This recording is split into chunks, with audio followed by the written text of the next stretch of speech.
Honorable members,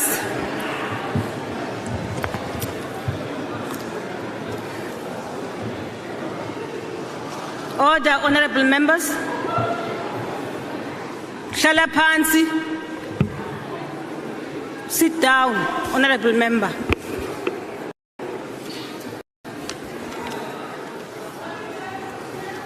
On behalf of the presiding officers, I wish to convey our heartfelt condolences to the family, his political party, and friends of the Honorable Prince M.G. Buthelezi, who passed away on Saturday, the 9th of September 2023. The House will schedule a condolence motion in this regard at the appropriate time. May we stand and observe a moment of silence in memory of the honorable member and all those who have departed.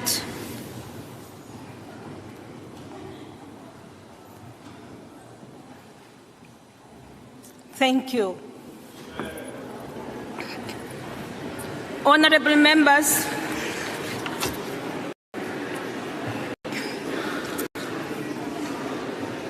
I should also inform the House that the Speaker and the Chairperson of the National Council of Provinces, together with leaders of political parties or their representatives, will visit the Buthelezi homestead on Wednesday, the 13th of November 2023.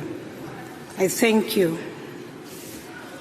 Order of the day, September. You know why? November is my birthday. Thank you very much, honorable members. The Secretary will now read the order of the day. Consideration of recommendation for the removal of Advocate B. Mkhwebane from the Office of the Public Protector in terms of Section 194(1)(c) of the Constitution. Honorable members, on the 3rd of December 2019, the House adopted rules to provide for procedures to give effect to Section 194 of the Constitution pertaining to the removal of office bearers in institutions supporting constitutional democracy. The report of committee on Section 194 inquiry, established in terms of National Assembly Rules 1 to now, is now before the House, and after the debate, the House must take a decision on the recommendation of the committee that the Public Protector be removed from office.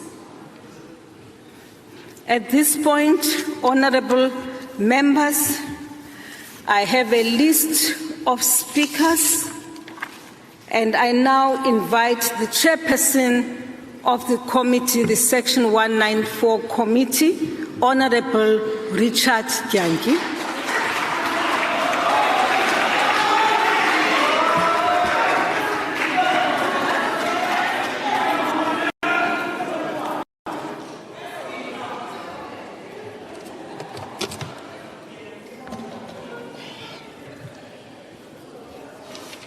Honorable Speaker, the Deputy President of the Republic, members of the Executive, members of Parliament, members of the media, fellow South Africans, to echo the words of the Constitutional Court, the National Assembly and by extension Parliament is the embodiment of the centuries-old dreams and legitimate aspirations of all of our people.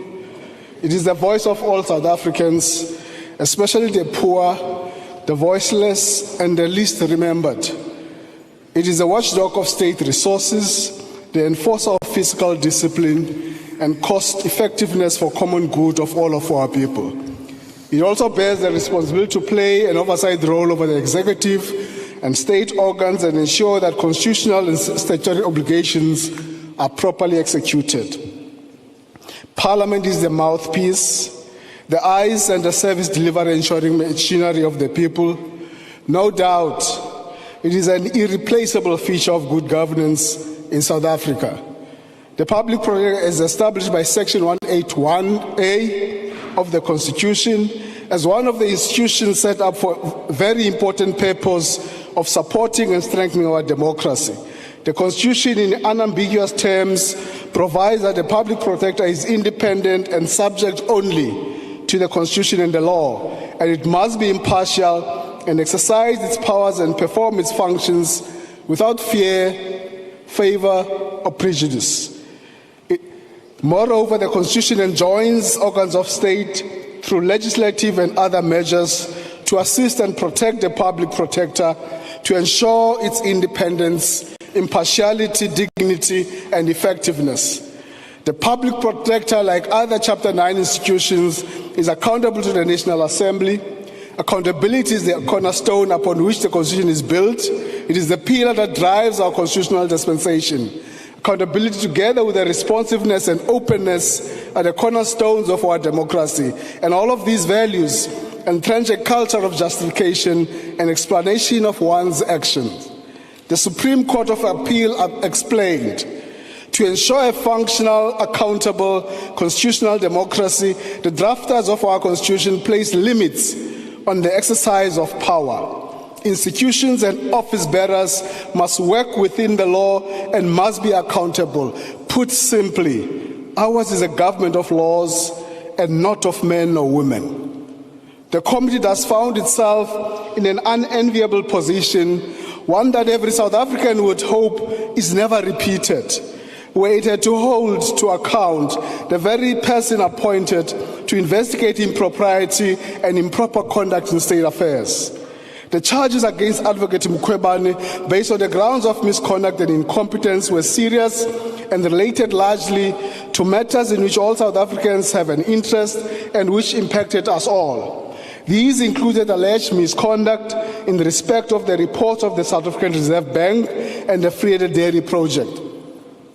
In addition, there were serious charges alleging misconduct and/or incompetence and relating to the management of internal capacity and resources in the PBSA, the prevention of fruitless and wasteful and/or unauthorized expenditure in legal costs, failure to conduct investigations independently and impartially, and/or deliberately avoiding making findings against or directing remedial action against certain public officials while deliberately reaching conclusions of unlawful conduct and imposing far-reaching remedial action in respect of other officials. After the former speaker determined that the motion was in order, it was referred to an independent panel for a preliminary assessment. The panel comprised of the retired Judge Kabinde, Advocate Tsebenza SC, Advocate Deval SC, who conducted this preliminary assessment. On 16 March 2021, this House agreed to conduct an inquiry into Advocate Mkhwebane's fitness to hold office on the grounds specified in the motion. Since the dawn of democracy, this committee is the biggest committee ever to have been established, with each of the 14 represented parties in the National Assembly having voting power. This speaks to the importance and interest in the matter we were charged with. The inquiry was embarked upon without a blueprint or precedent to guide us, but we're unanimous in our understanding that our role entailed a fact-finding exercise to establish the veracity of the charges contained in the motion and whether those facts establish misconduct or incompetence as defined. We place no blind reliance on the report of the independent panel, aware of the limitations of that body. We are at all times acutely aware that the committee had to discharge its function with reference to its constitutional purpose by providing this House with sufficient information to determine whether the grounds as alleged have been established. I have no doubt that the committee has established on the facts that Advocate Mkhwebane has indeed misconducted herself and is incompetent. She is therefore not fit for this esteemed office which she has been entrusted. Indeed, our report is detailed and described with reference to the facts that we adduced why this is the case. Ours is not an inquiry which rubber-stamped the findings of the independent panel or the courts. On the contrary, we had hundreds of hours of testimony and were seized with copious documentary evidence. Where we have established misconduct or incompetence, we are confident that Advocate Mkhwebane did not raise any valid defense for a conduct to sway us. In fact, the inquiry unearthed even further examples of misconduct and incompetence that, had this committee not adduced evidence in the manner that it did, would never have come to the fore. The committee proceedings were guided by the rules of this National Assembly, our terms of reference, the directives issued by myself as chairperson, powers, privileges, immunities of Parliament and Provincial Legislative Act of 2004, but most importantly, the supreme law of the land, the Constitution. The committee process was inquisitorial in nature. We agreed to utilize the services of evidence leaders to assist and empower us by presenting evidence and putting questions to Advocate Mkhwebane. From the onset of the inquiry, Advocate Mkhwebane indicated that she was participating under protest, but was eager for a version of events to be heard by the public. But as it were, the committee was denied the opportunity to hear direct oral evidence due to circumstances beyond its control. She never answered the many questions which the committee put to her on the substance of the matters before us, instead adopting an adversarial approach where she maintained that the process has been inherently and irreparably unfair and biased and the outcome predetermined. The committee dealt with several procedural objections and was faced with various obstacles which interrupted and affected our ability to carry out our work. Indeed, the journey was not easy. There were many off-ramps, but we soldiered on, determined to fulfill our constitutional obligation and not to be held to ransom. I have no doubt that the committee has carried out its functions diligently, despite all of these challenges and attempts to frustrate the process. 24 witnesses presented evidence. Advocate Mkhwebane herself, her own written evidence. This was considered by the committee together with the many sworn affidavits. The committee conducted a lengthy and legally sound process, which focused on fact-finding in a manner that was fair to all. The committee called witnesses and was presented with evidence in addition to the judgments, which contained serious adverse findings against Advocate Mkhwebane. Had any such predetermined outcome existed, the committee would surely not have plowed the time, financial and human resources into understanding the role of the public protector, the manner in which she investigated. We did not arrive at these findings lightly, and what the public and fellow members of the Assembly may not have seen was the hours and hours of diligent and consistent work that took place behind the scenes to try to unpack the charges. The drafters of the Constitution allocated the responsibility of making these findings in respect of the removal to a committee of the NA. We are confident that Advocate Mkhwebane was not denied the opportunity to be legally represented as she claims. To the contrary, the committee used its best endeavors to assist her to have access to a stated legal advice. This process culminated in a report which shows incontrovertible evidence that Advocate Mkhwebane has misconducted herself and is incompetent. Thus, notwithstanding the noise that has surrounded the work of this committee, the cries of unfairness of being a predetermined outcome, of this being a political campaign to protect untouchables, what rings crystal clear through all of this and what cannot be denied is that Advocate Mkhwebane, on the facts established, is not fit and proper to hold the high office of Public Protector.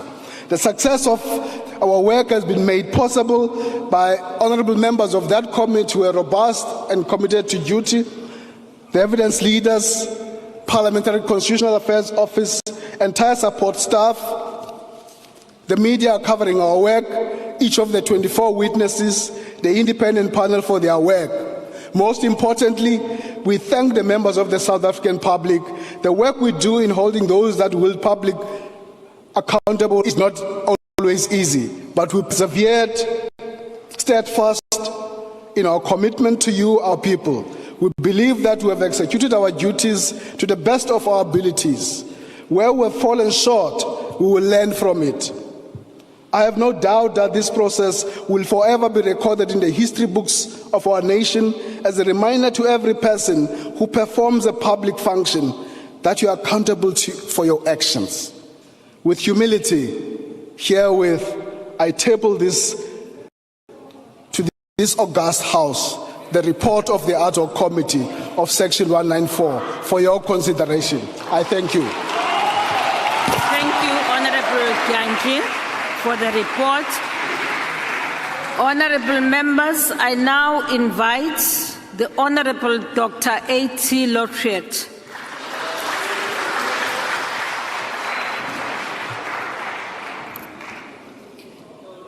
Speaker, in a 2016 matter, the Constitutional Court expressed itself by saying, "The Public Protector is thus one of the most invaluable constitutional gifts to our nation in the fight against corruption, unlawful enrichment, prejudice and impropriety in state affairs, and for the betterment of good governance."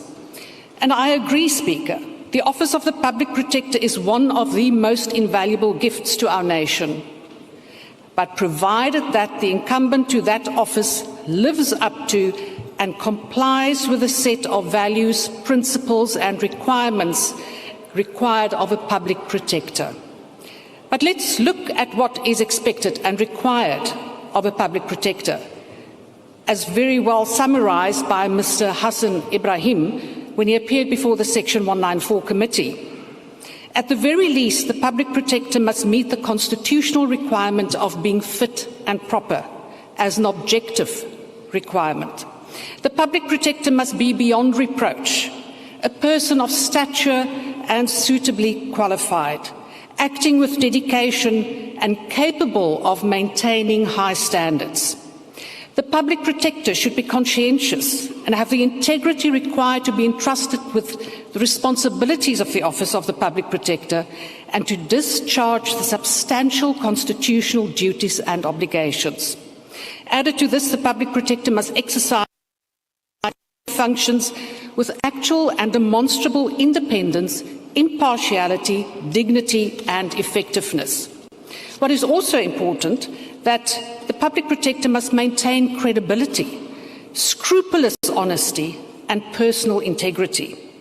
Openness and transparency should be part of the office and how it operates, and it should always work in good faith. But very importantly, Speaker, at all times, the Public Protector must not put personal interest over and above the public interest, and not put personal interest above those of the office of the Public Protector and the mandate of the office. This is a very high bar set, and the incumbent whose responsibility is to give effect to it. Speaker, it is this Parliament's responsibility to ensure that the Public Protector lives up to this, and that the office of the Public Protector, this invaluable gift to our nation, is protected. It is therefore a seminal point in our democracy today, where Parliament is requested to express itself on the fitness of the incumbent Public Protector to hold this esteemed office. Yes, it is a first for Parliament, but at the same time it is an indictment that it was allowed to come to this point. However, as the National Assembly, we can today give effect to what the writers of our Constitution had in mind when the office was created as a Chapter 9 institution. Speaker, it was more than a year-long process to get attacks, threats and a total disregard for the dignity of Parliament and its processes by the Public Protector and her legal team. This is not what our citizens deserve. Not only were the actions and behaviour we all had to witness beyond any level of dignity and decorum, but it was a reckless abuse of taxpayers' money. Millions upon millions wasted by the Public Protector and her team on frivolous and irrelevant arguments and witnesses called, as well as the never-ending demand for postponements. In fact, Speaker, it all amounts to a staggering 160 million rand if you add all the cost orders and the legal costs, money we won't get back. Although we had the opportunity as the NA to develop new rules and directives, we have to, as a lesson learned from this episode, obtain clarity on what is reasonable legal assistance. What does it mean, and what is the extent to which taxpayers' money can be used for such purposes? It cannot be an open-ended, unlimited and unfettered right and provision. It is also to understand that the individual, the incumbents, must be separated from that of the office. And Speaker, if I have to be honest, if we look at what we experience, the evidence that we've heard, it is clear, without a doubt, that Advocate Mkhwebane cannot proceed as the Public Protector. We can correct the situation. We can protect the office of the Public Protector. We can ensure that the citizens of South Africa are protected from an incumbent who does not comply with the high bar set for the Public Protector. And Speaker, we can again do it, not only today, but also to ensure in future that we do not find ourselves in this situation by not heeding when concerns are raised about a possible incumbent. So, Speaker, today we can change history, we can correct the wrong by supporting the removal of Advocate Mkhwebane. Thank you. I thank you, Honourable Dr. Lodwick. The next speaker is Honourable OMC Mautwe.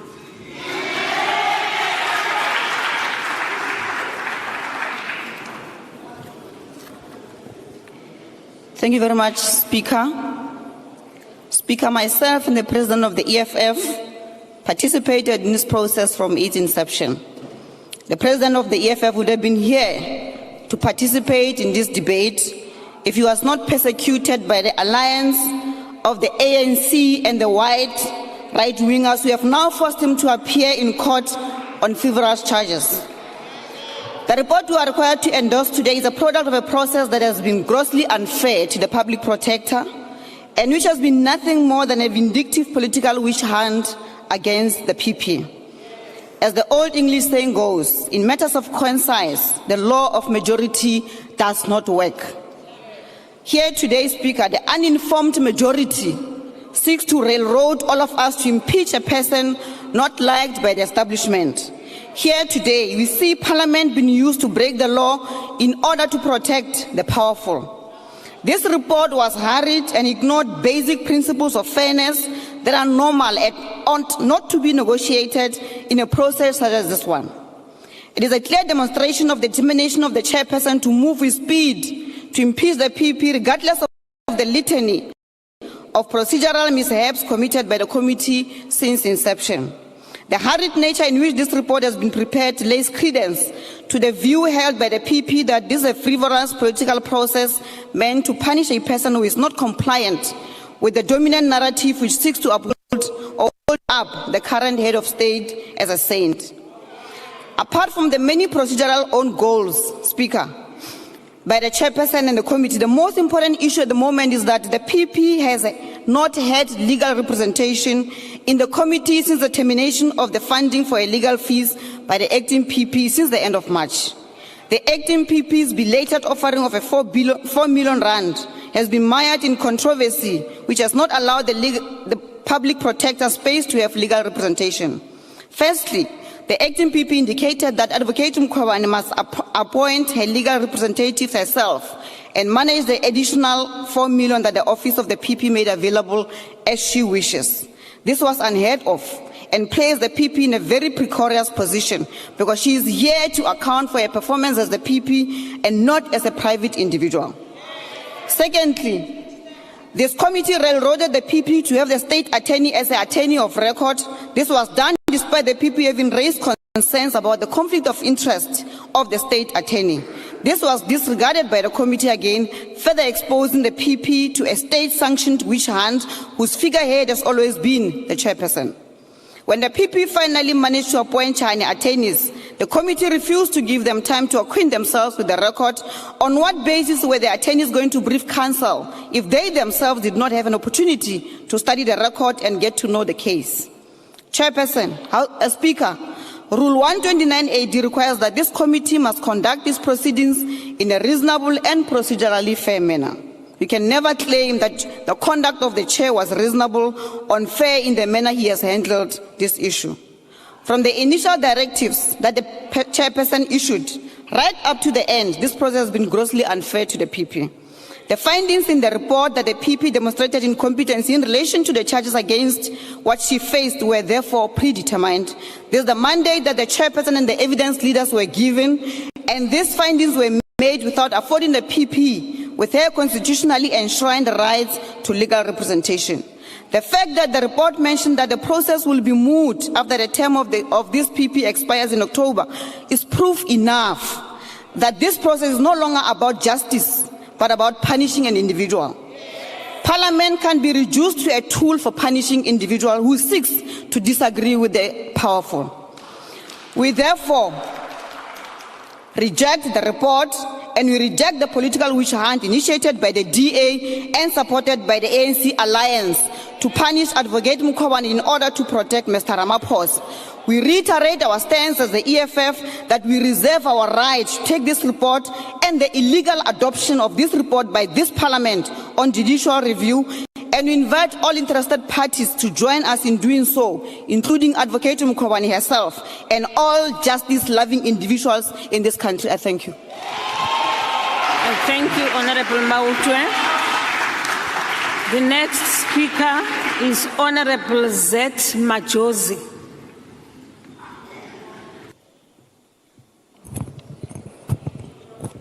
Thank you, Honorable Speaker.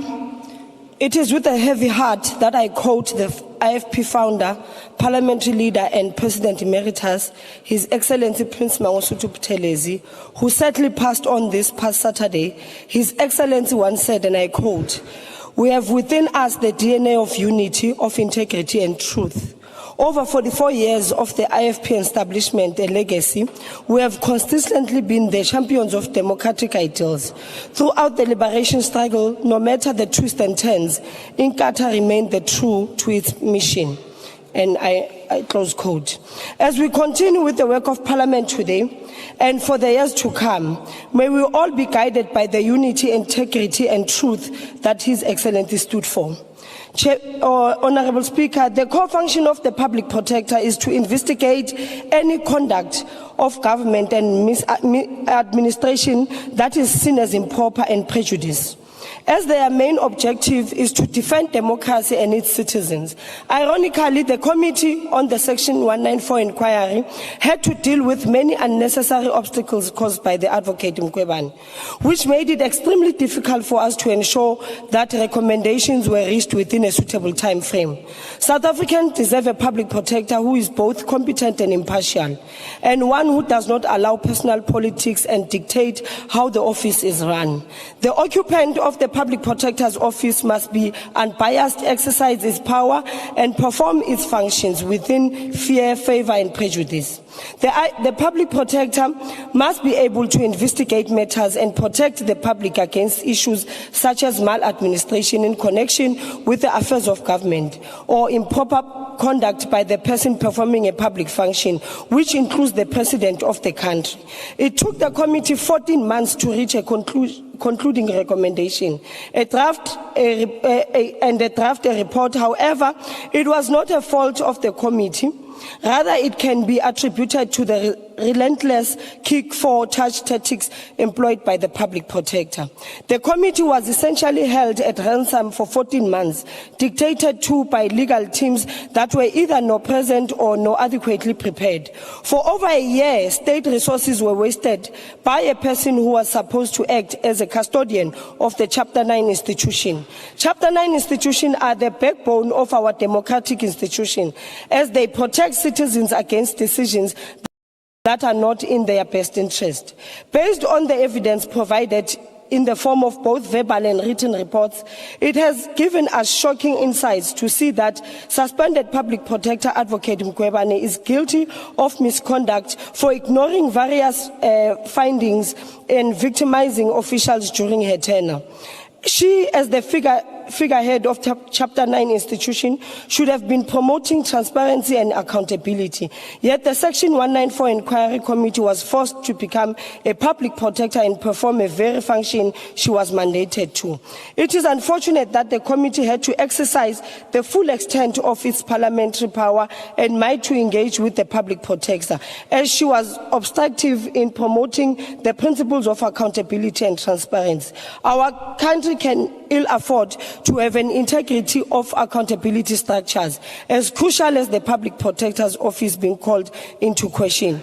If this inquiry has taught us anything, it would be that the individual taking up the role of the Public Protector needs to embody the equalities of supporting the best models of democracy and act as a watchdog. These are the principles our late father, founder and leader of the IFP, His Excellency Prince Mangosuthu Buthelezi, has always called for and instilled in this parliament. May his soul rest in peace. The IFP supports the report. Thank you. I thank you, Honorable Machozi. I now invite the Honorable Dr. C.P. Mulder.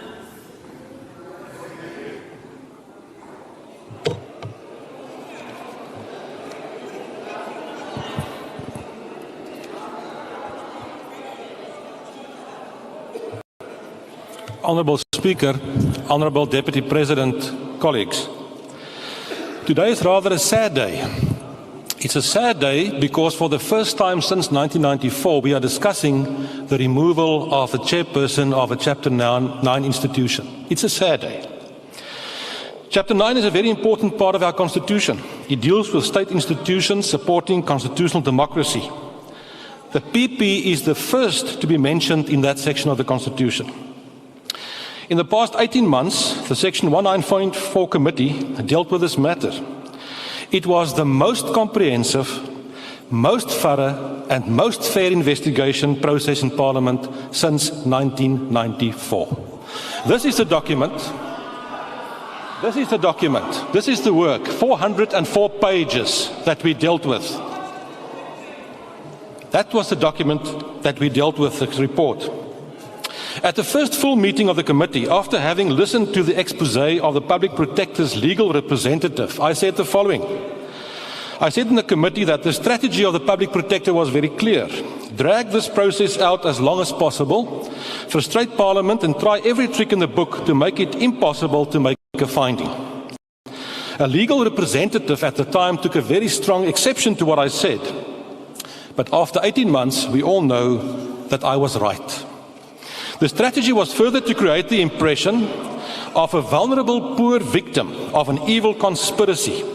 Despite the legal representation, desperate for legal representation to protect her, unlike the ordinary people, the Public Protector had the benefit of legal representation of her choice and was assisted by 4 legal practitioners from the beginning of proceedings at a cost of at least 36 million rand of the people's money. No one in South Africa since 1994 was assisted in that way. In a country where the people are literally starving and where about 60% of the youth are unemployed, it was revealed in November 2022 that the so-called People's Advocate had already received 13.1 million of the people's money to represent the Public Protector. Advocate Mpofu displayed his disregard for the poor and unemployed by calling the 13.1 million rand peanuts. Peanuts. That is the attitude about the poor and the unemployed. The Constitution is very clear. The PP can only be removed on the grounds of misconduct, incapacity or incompetence. The committee found numerous examples of misconduct and incompetence. Earlier, already the Constitutional Court found in the Reserve Bank case, Advocate Mkhwebane's entire model of investigation was flawed, and this type of conduct falls far short of high standards required for the office. The Section 9 Committee reached consensus that Advocate Mkhwebane has misconducted herself on multiple occasions and the most egregious manner. Further, did she demonstrate an unacceptable and debilitating level of incompetence? And that's why the committee recommends to Parliament that she should be removed today. The EFF made a number of points today to say every time this is a vendetta against the PP because she found against the executive. It's simply not true. You see, there was a previous public protector who made very bad findings against the former executive, and that public protector was not removed. Why? Because she was not incompetent. She was not incompetent. We can do something about this today. We can do something about this today together. My appeal to each and every member is to support this motion. Let's bring dignity back to the office of the public protector. The self-protector needs to go today. Thank you very much. I thank you, Honorable Dr. Mulder. I now invite the Honorable M.E. Sukers.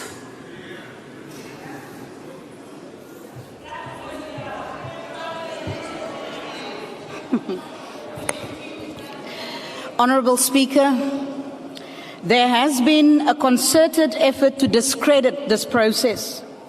The evidence leaders and parliamentary staff, most of whom are women, became collateral damage in an attempt to paint Advocate Mkhwebane as a victim of an abusive process and targeted conspiracy. The ACDP strongly rejects this. The ACDP entered this process with an open mind to establish the facts on the matters before the committee. This process brought into sharp focus the role of Parliament and its oversight function over Chapter 9 institutions.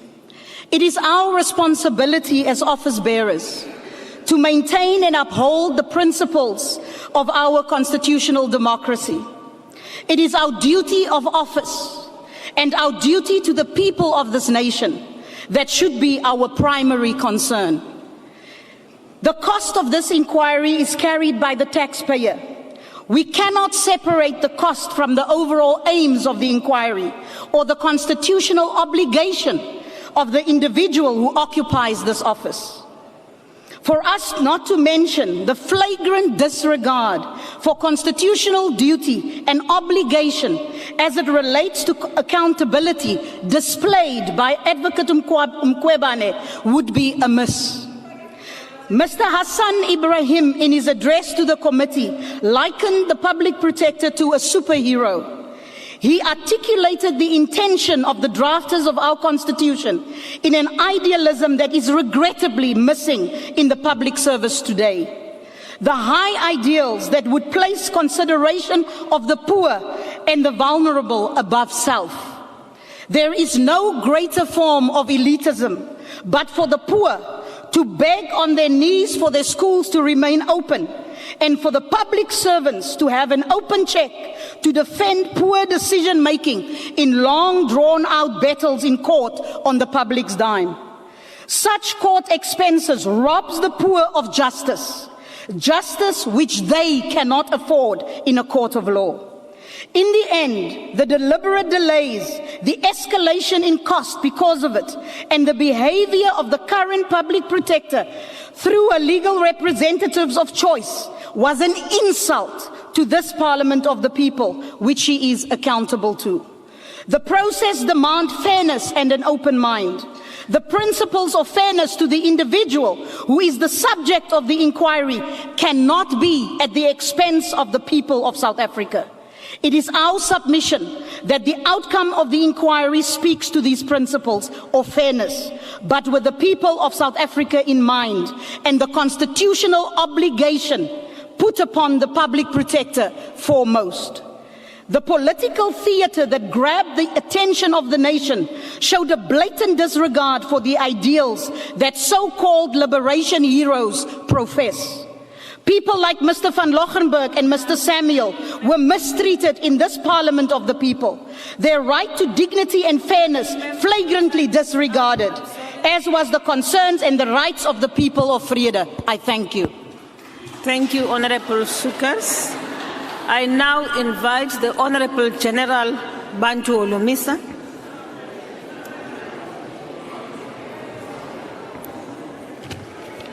Honorable Speaker and honorable members, In July 2019, Advocate Busisiwe Mkhwebane committed the cardinal sin of doing her job too well. She wrote a report on an investigation into allegations of a violation of the Executive Ethics Code through an improper relationship between the President and African Global Operations, formerly known as BOSASA. The ANC and DA have laid a charge against her for doing this. The evidence we have had in the Section 194 inquiry is that certain companies had donated money to the CR17 campaign. If you want to see proof of the names of the people who received payments in the CR17 saga, here it is. Read it and you will see the relationship between these companies and senior ANC leaders and key operators. The question why the President went to court to seal these records is to hide where these monies came from. These companies include, amongst others, BOSASA, Motlakeng, Maverick State, Linked Environment Services, and Behavior Change Agency, a company which featured in the linked bank statements, which later got a contract for the presidency's COVID-19 communications campaign.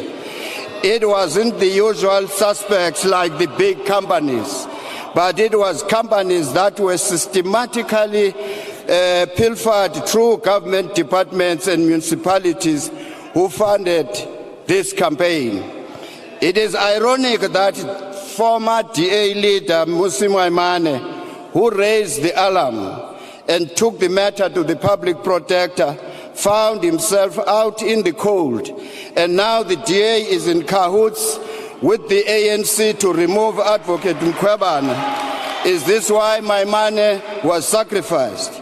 It seems Advocate Mkhwebane had hit a raw nerve with her 2019 report, and that the ANC has closed ranks and with a vengeance, and we are at the juncture where they are merely getting rid of her for doing her job too well.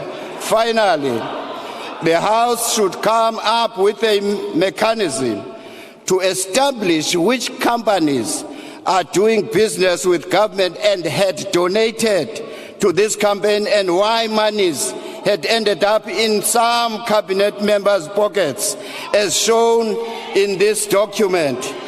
The UDM, therefore, categorically disagree with any course of action that sees Advocate Mkhwebane's departure from office. So mkwati ke sithi into yakuthi njenguphethe ukhokhele jonga le mali yaqokelwa kwi-State Department sithi kwezinye ministers zakho niyeke lo muntu obesenza umsebenzi wakhe amasela la.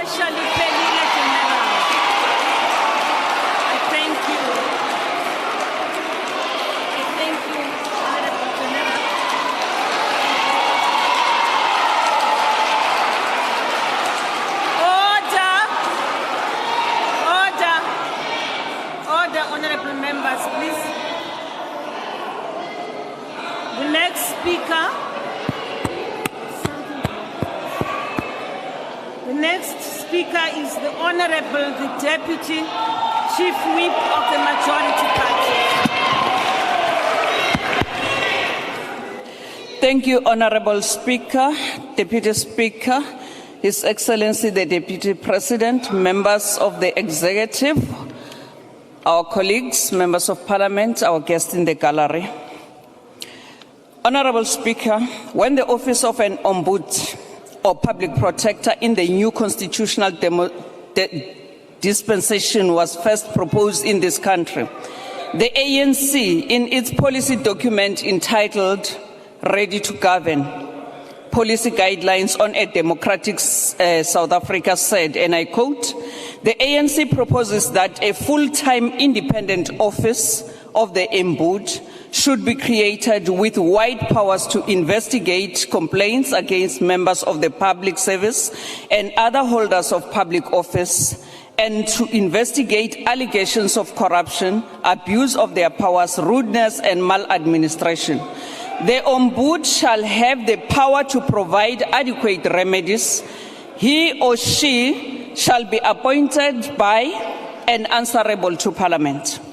Honourable Speaker, our former President Nelson Mandela explained the thinking behind the creation of the Public Protector to the African Regional Workshop of the International Ombudsman Institution in 1996 as follows. We were mindful from the very start of the importance of accountability to democracy. Our experience had made us acutely aware of the possible dangers of a government that is neither transparent nor accountable. To this end, our Constitution contains several mechanisms to ensure that government will not be part of a problem, but part of a solution. Close quote. The importance of the Office of the Public Protector cannot be stressed enough. When we adopted our final Constitution, we understood that it was a strategically important step to move towards the kind of South Africa we all knew we wanted. In 2016, the Constitutional Court described the Public Protector as one of the most invaluable constitutional gifts to our nation in the fight against corruption, unlawful enrichment, prejudice or impropriety in the state affairs, and for the betterment of good governance. Embarking on the Section 194 process, which we undertook, was important for the preservation of this important state institution which supports our constitutional democracy. Honourable Speaker, the independent panel's function was to conduct and finalize a preliminary assessment of the motion to determine whether there was prima facie evidence showing that Advocate Mkhwebane had indeed committed misconduct and or was incompetent as alleged. The independent panel made its own findings and submitted its report. Not all the charges were sustained. The independent panel indeed found prima facie evidence of the misconduct and incompetence and recommended that the National Assembly should establish the committee. Our task as the committee was to establish the veracity of the specific charges of misconduct and incompetence laid against the Public Protector. We bore the duty to interrogate the evidence and apply our minds in line with our constitutional duty of oversight, and not to merely rubber stamp the report. The committee was not a court of law, but a body comprising of elected representatives who had to discharge a function uniquely and constitutionally allocated to a committee of the National Assembly. From the inception, the position of the ANC was to consider the facts and evidence placed before the committee and apply its mind.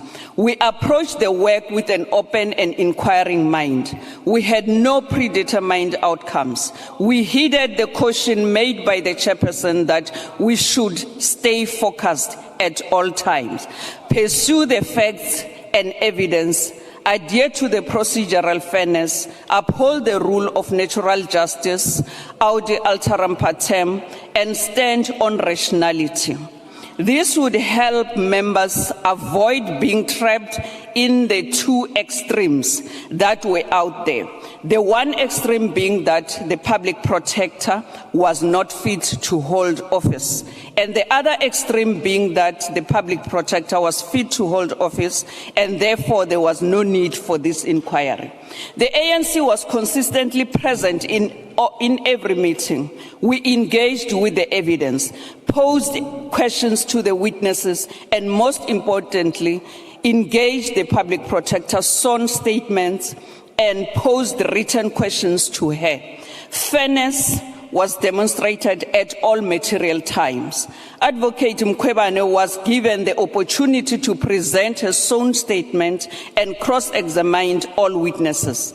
The revised procedure allowed her an election to answer questions from members and evidence leaders in writing or orally. She was also provided an opportunity to make an oral or written closing argument. We are satisfied that a legal process was followed. Honorable Speaker, we experienced many challenges.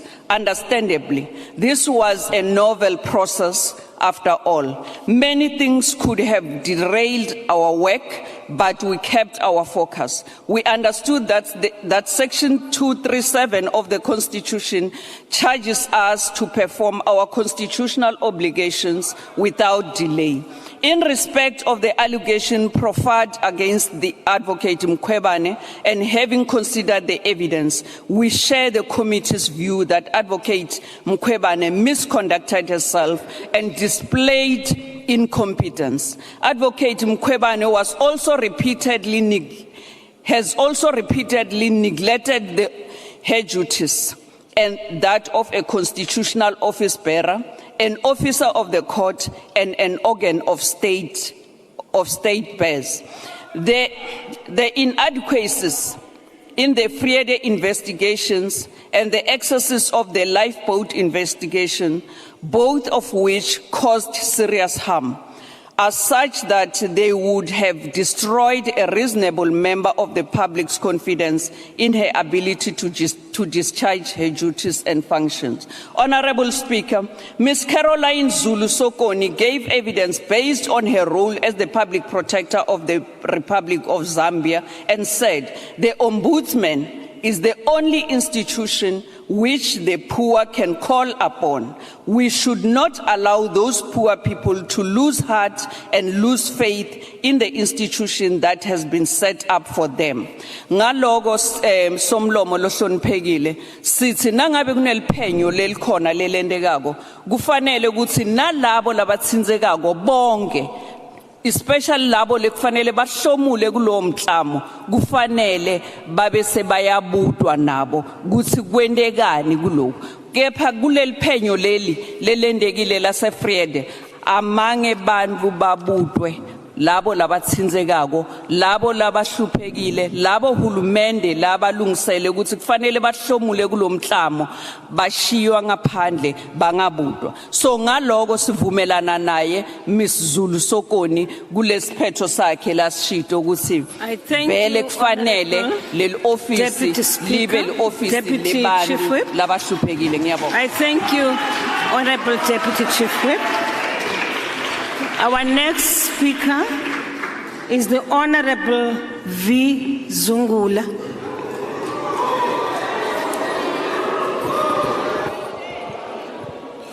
Enkosi Speaker, kuzungula. Enkosi. This action to seek to remove a sitting head of a Chapter 9 institution will do more harm than good for the country.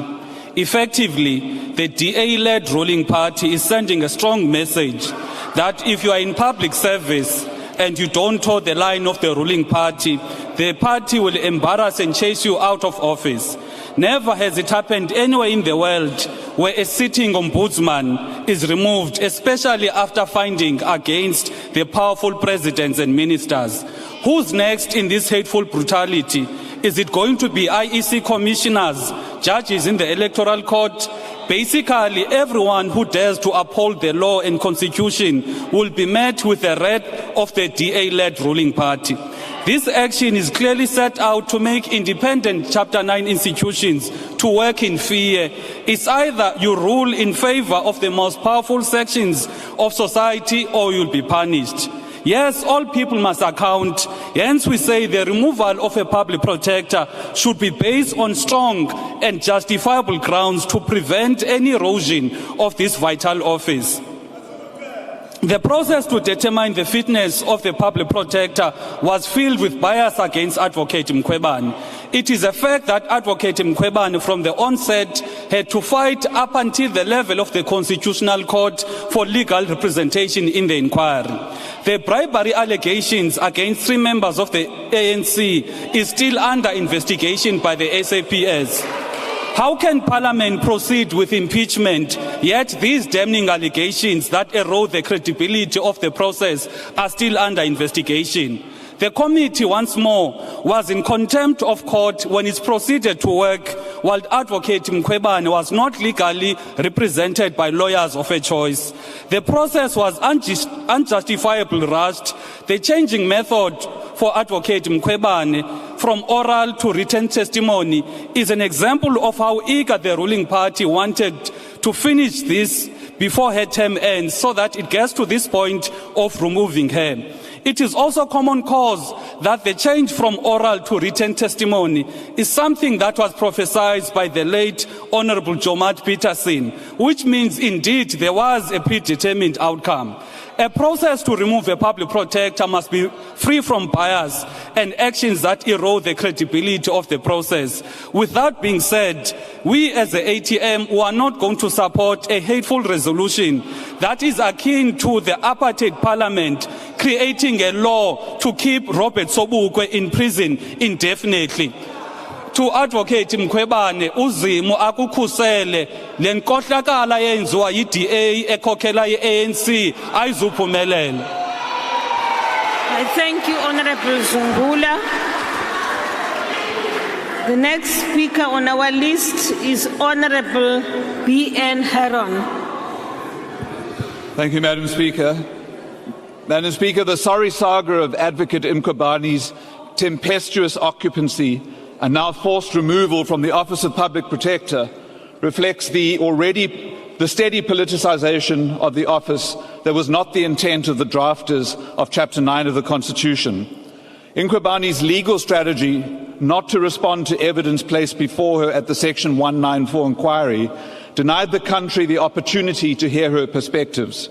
Her withdrawal from participating in the proceedings also denied the committee the opportunity to consider her evidence. Had she participated and given the evidence, she may have been able to persuade at least some of us that not all the charges were sustained. She was the first public protector who, after the courts ruled that the office findings were binding, had decisions commonly taken on review. By remaining quiet, she left members of the committee no legal grounds not to recommend her impeachment. The process therefore passed technical muster. But the manner in which the office has become a critical expression of factional politics and opposition party opportunism damages its integrity and purpose. This challenge predates Mkhwebane's appointment. The objective of Chapter 9 institutions is to strengthen constitutional democracy, not to work as politicised levers. The Constitution affords parliamentarians a key role.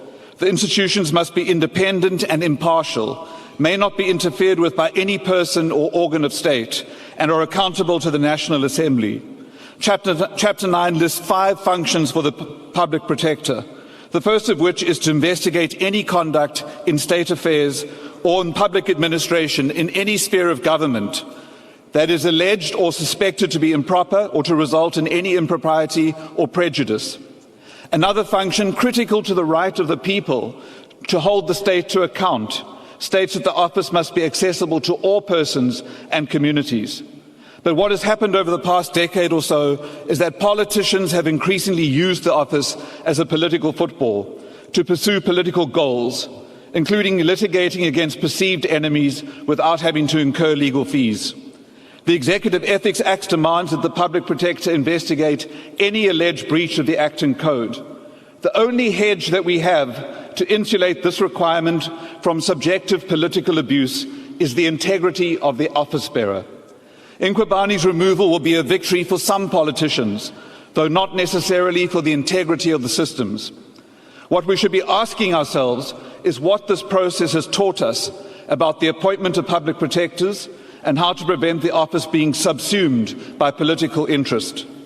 We feel procedurally and morally obliged to vote for the impeachment of Advocate Mkhwebane, though we do not celebrate doing so. Thank you. Thank you, Honourable Member. I now invite the Honorable Sheikh Imam.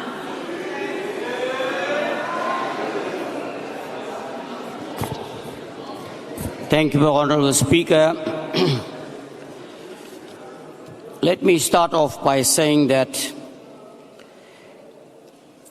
in terms of the recommendations that was put forward in respect of the removal of Advocate Mkhwebane from the Office of the Public Protector, the committee deliberated on this matter.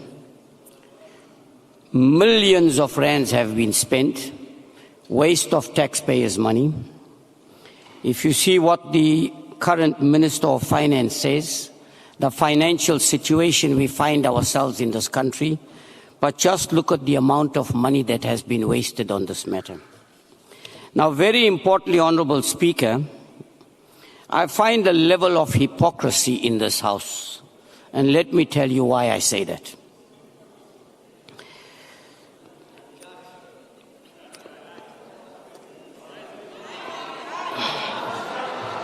The Constitutional Court upheld a Pretoria High Court ruling that found that Mkhwebane was dishonest in an investigation. Who appointed those judges? This House.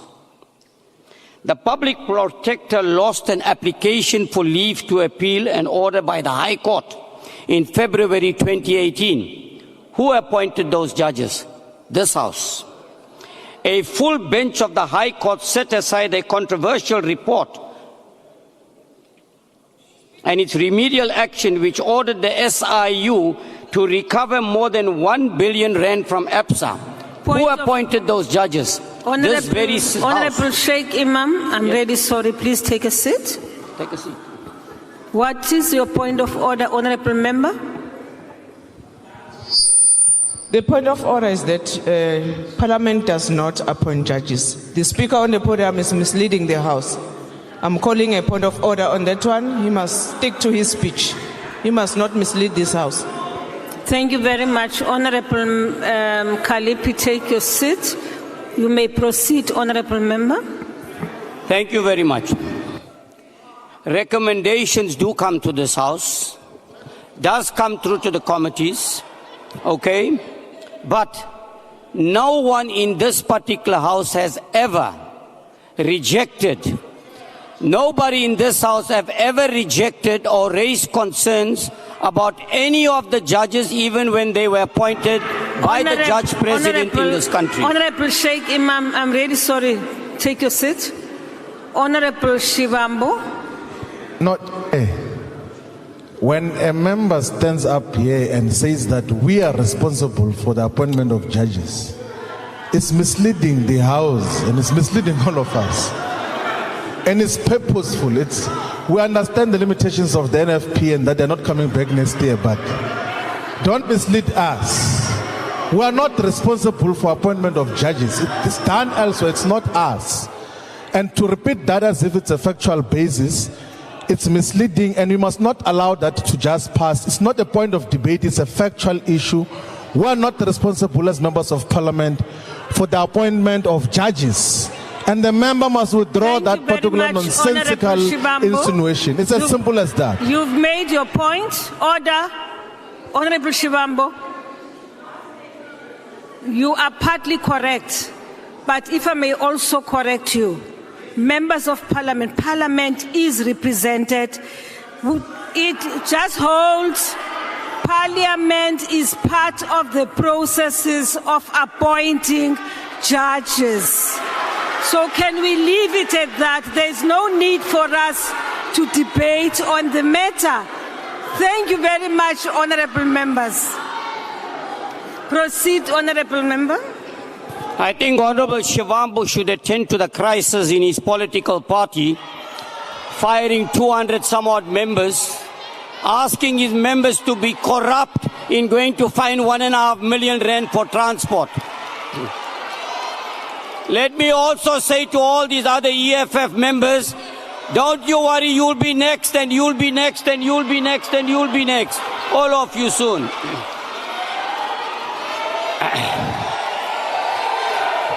Now, Honorable Shivambu is very selective in his hearing, because he did not hear what I said in the end, that I also said that nobody in this house ever rejected any judge or anyone or commented or raised concerns about anyone that were appointed. And we talk about the separation of powers. The judiciary has a responsibility to deal with these matters. Now, judge after judge after judge has found the public protector wanting and failing to carry out the responsibility. Honorable members, order. Honorable Sheikh Imam, fortunately your time is up. Thank you. The NFP will support the report tabled here today. Thank you very much. Thank you very much, honorable member. I now invite the Honorable Tlape.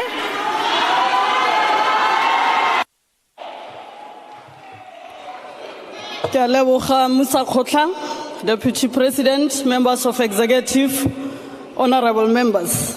Honorable Speaker, we must acknowledge that this committee drew so much attention locally and internationally as a pioneer, a multi-party committee, obviously with different views, coupled with many theories around its mandate. Let me also attest that this was a committee of parliament.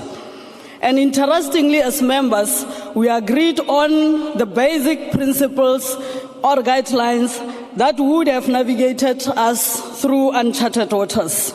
According to Katifi report from the Institute of Principal Studies, principles set the foundation.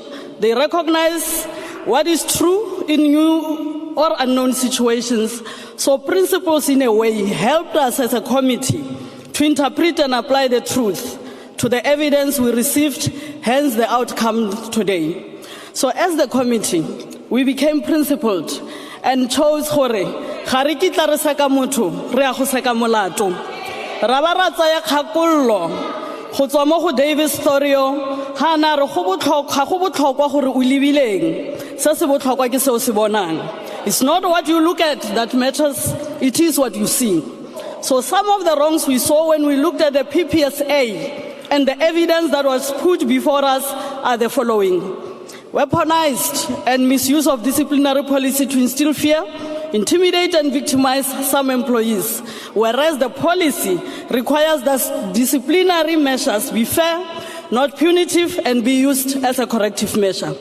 Coercion of employees to set unreasonable and unrealistic deadlines for reports without considering human and financial challenges of the office and the complexity of matters.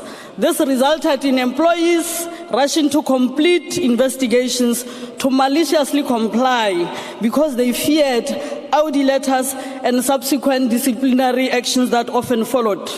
Executive managers who served the office under a number of public protectors demonstrated how this destroyed the internal capacity of the office and how it led to low staff morale and unhealthy work environment characterized by fear. We heard how the PP sought to eliminate anyone who dared to differ with her. Diversion of financial resources meant for outreach programs to improve accessibility of PPSA and enable investigators to do physical inspections.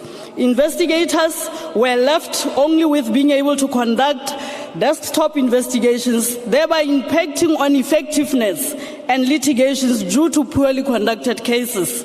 This resulted, honorable members, also in a high turnover of skilled and competent investigators and a weak institution that could not deliver quality work as expected. There was bypass of quality assurance mechanisms during the investigations of some of the charges that were served before us, such as CR17 and the SARS unit matters, with investigation being kept closely to the PP and certain individuals, deliberately ignoring certain evidence presented to her without explanations, as well as deliberate misuse or misleading of the wrong executive ethics code. And still, as the committee, we remain principled that we will not judge the person, but will look at the wrongs that were done. Demonstrable limitations on understanding the powers she possesses, lack of knowledge on some aspects and application of the law, and making far-reaching findings like that of the total implementation of the Inspector General of Intelligence report when she was advised that the SSA could not authenticate the report, nor did the IGI have jurisdiction or to investigate SARS in terms of the National Intelligence Act. These, honorable members, are few examples of many instances of incompetence and misconduct that characterize the tenure of Advocate Mkhwebane. As the committee, we cannot turn a blind eye to the devastating impact this has had on the office and the public perception about the institution that is meant to strengthen our constitutional democracy. Lest we fail on our mandate, that of probing her fitness to hold office. Kajalo Musa Khotla re le mokgatlo wa African National Congress, re dumelana le tshwetso ya gore mosireletsi wa setšhaba a tlosiwe mo maemong a gagwe jaaka fa bopaki jotlhe jo re bo reboletsweng ra bo ra bo sekaseka bo supile fa sa itekanela go tswella ka tiro e lebaka le golo go gore ga ra sa ka motho re sekile molato ke a leboga. Thank you, Honorable Sape. I now invite the Honorable Member S.M. Jafta.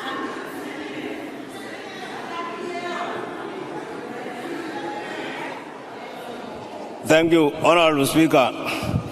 We must place it on record that our position on this report must not be confused. We hold a strong view that the flag bearers of our Chapter 9 institutions are not beyond reproach. We have full confidence in the judiciary, particularly the Constitutional Court and all other courts, including KZN High Court Division. We believe that the office of the Speaker has been impartial in its dealing with Section 194 committee. We place all this on record to underscore the following. While we agree that this process was above board and that the courts and the office of the Speaker have been fair throughout the process, we believe that this report must be viewed by members from an Ubuntu standpoint. We do not carry any brief for Advocate Mkhwebane. Her term will expire in October.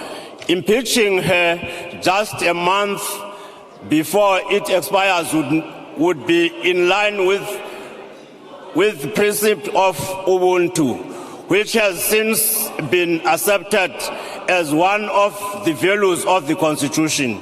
The Constitutional Court's judgment in Magwenyana, for example, reminded us of the basic underpinning of Ubuntu as entailing a balancing of the interests of society against those of the individual, for the maintenance of law and order, but not for dehumanizing and degrading the individual. The Constitutional Court went on to rule that Ubuntu translates as humanness. It expresses itself in umtu ngumtu ngabantu. In Femen versus Georgia, the Supreme Court of Appeal of that country pronounced that the measure of the country's greatness is its ability to retain compassion in time of crisis. The Holy Quran tells us that Ubuntu or Azabia embodies compassion and unity. Honorable Speaker, Steve Biko affinities to Ubuntu was premised on the recognition that we needed to place less emphasis on power and more on humanity. Rev. Martin Luther King reminded us in 1965 that all humanity is tied together. The Holy Bible speaks about holiness and forgiveness. The late Archbishop Tutu told us that in Africa we have something called Ubuntu in Nguni languages, or Butu in Sotho, which is difficult to translate into English. It speaks about holiness, it speaks about compassion. The AIC will accordingly not vote in favor of this report. Thank you.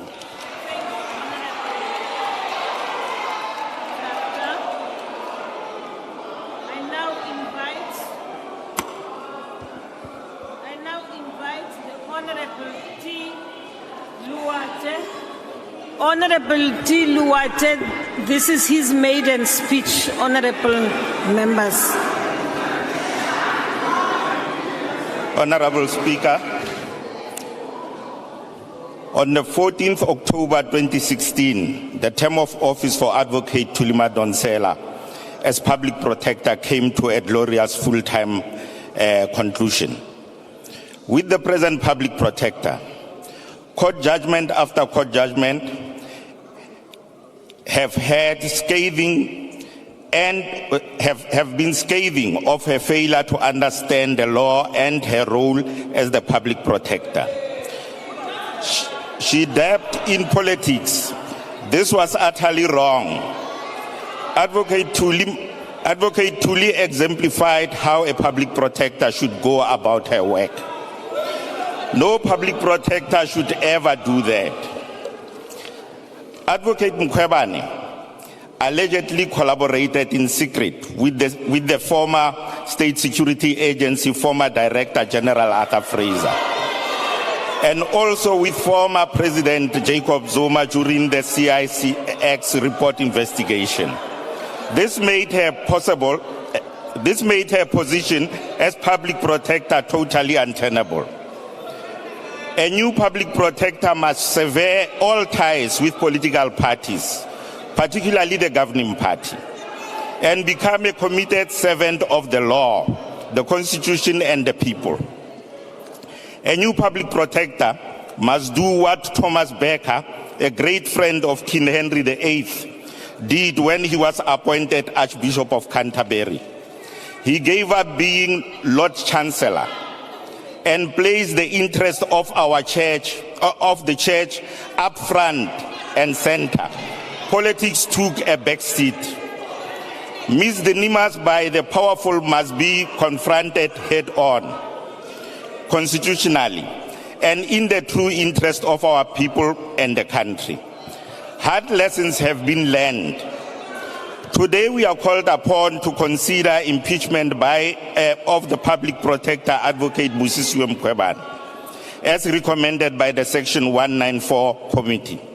This call is an enormous conscious call to all of us in this House. It impacts on understanding the oath that we all took. While the Section 194 Committee report tells us of what transpired, we owe it to the country and the Constitution that it be the last time we have to find ourselves in this situation. And I thank you. I thank you, Honorable Luwate. Thank you. I now invite the Honorable M. Nyotso. Madam Speaker, the position of the Pan-Africanist Congress of Azania on the recommendations for removal of Advocate Mkhwebane from the public office is crystal clear. We do not support the recommendation. We definitely voting against it. The ruling party is exposing itself for everyone to see their ugly hatred of women. They punish one of their own severely in order to introduce another timid and useless one of their own, whom they can use like a puppet.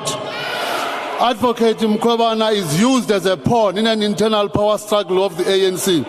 She is a strong African woman who is not ready to go down without a fight. He has made the ruling party to rig the rules in a sham inquiry and impose their factional tendencies to punish a woman who truly intended to make the Public Protector's Office an institution that works for public at grassroots level. The masses of the people continue to have many confrontations with the government that has no conscience and no real interest in the affairs of their constituencies. In our view, the ruling party is no longer with the letter and spirit of the Constitution. They have taken an oath to serve and protect. The internal conflict with the ruling party is overlapping into the state machinery and into usurping powers of Chaitanan institutions, such as the Public Protector, to impose a sinister agenda-based psychological attack on a woman they cannot control. The removal of Public Protector is based on the maneuvers to gaslight an independent woman of substance. This is lack of respect for African womanhood. The PAC of Azania will oppose the ANC of South Africa and DA for removing Advocate Mkhwebane. Thank you, Honorable Nyotso. I now invite the Honorable Member MGE Hendricks.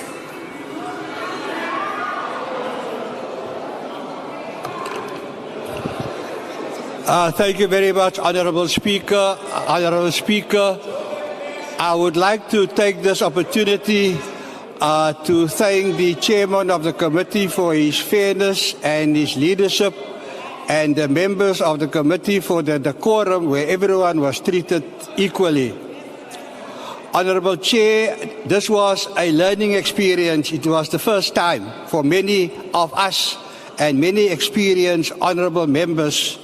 And it is my view that in terms of the Superior Courts Act, the Office of the Public Protector should in fact be a specialist court because of the high standards that is expected of a public protector.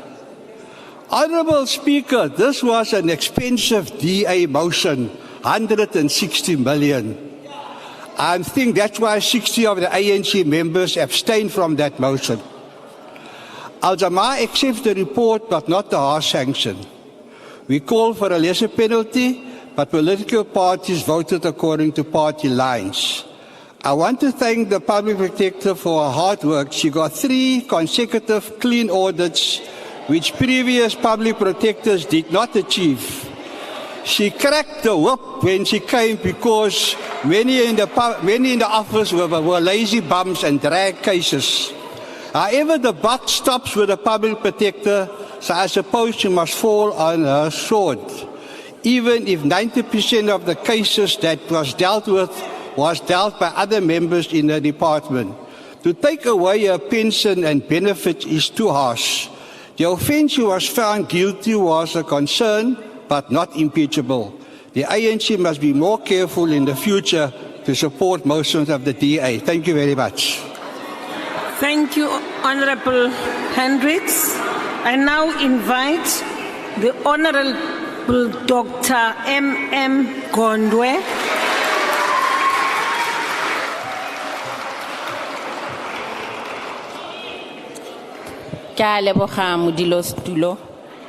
Madam Speaker, no one can deny that today's sitting is the first of its kind. In fact, this sitting is seminal and foundational in its nature.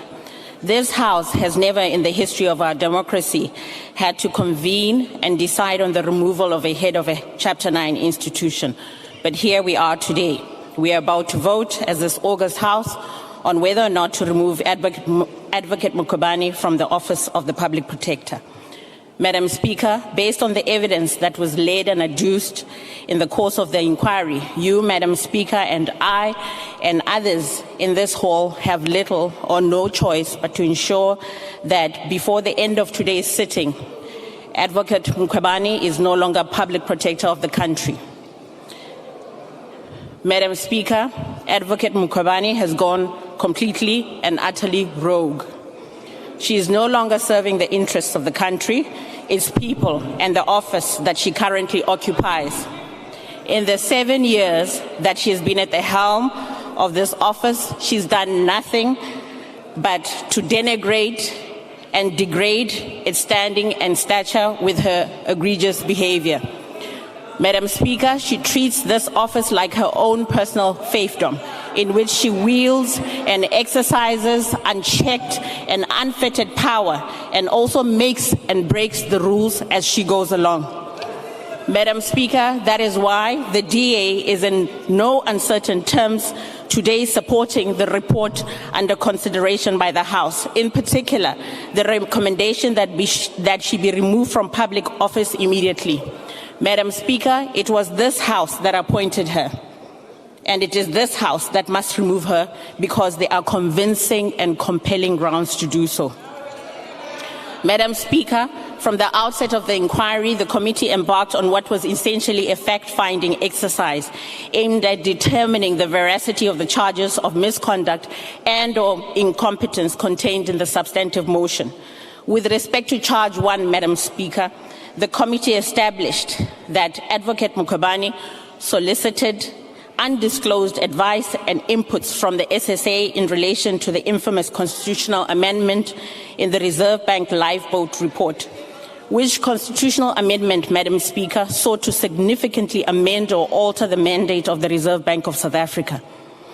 Madam Speaker, the committee further established that the undisclosed advice and inputs that she solicited from the SSA, in particular from one Dr. Moodley of the SSA, was so significant that the wording that he proposed for the constitutional amendment was used verbatim, word for word, in the Reserve Bank Lifeboat Report.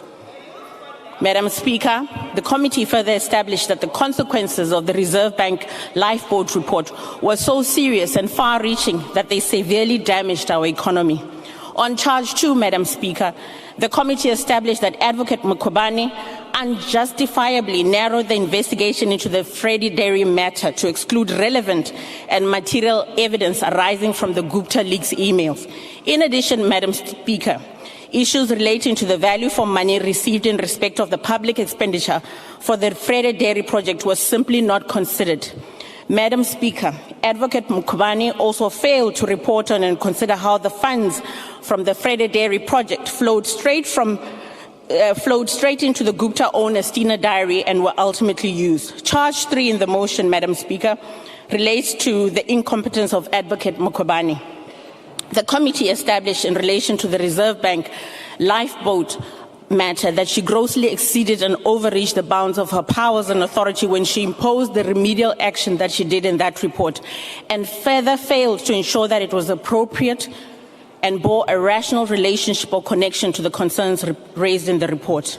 Madam Speaker, even though the committee did not establish a finding of misconduct in relation to paragraph 10 of charge 4 in the motion, it did, however, establish that Advocate Mkhwebane committed misconduct in relation to paragraph 11 of the same charge, specifically in that she utilized the resources of the Office of the Public Protector to obtain legal advice and initiate litigation for personal gain.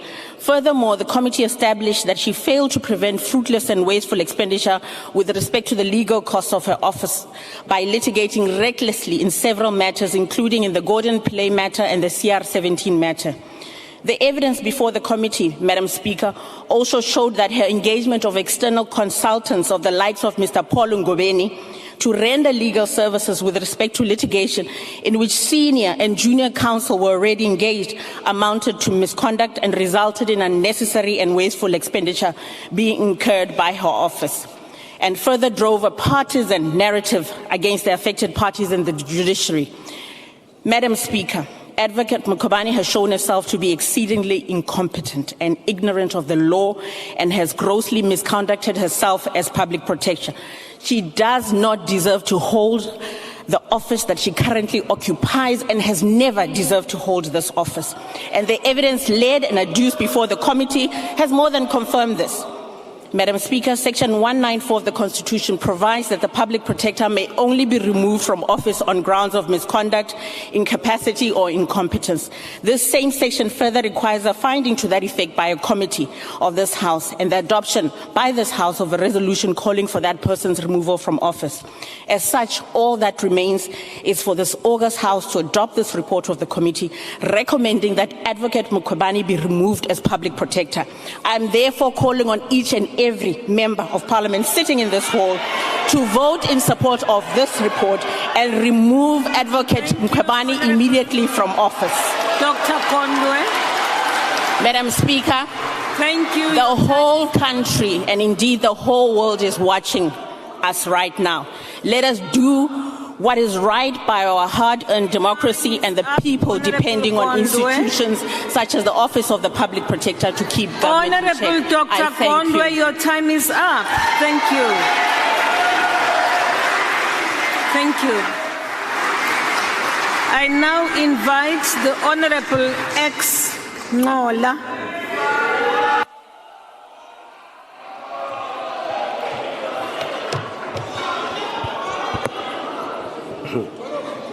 Thank you very much, Somlomo. Honorable Speaker, the speakers that came before me of the EFF, HM and UDM today presented us with a number of fallacies. They firstly used emotional fallacies characterized by confusion, emotion, with reason and fact. They seek to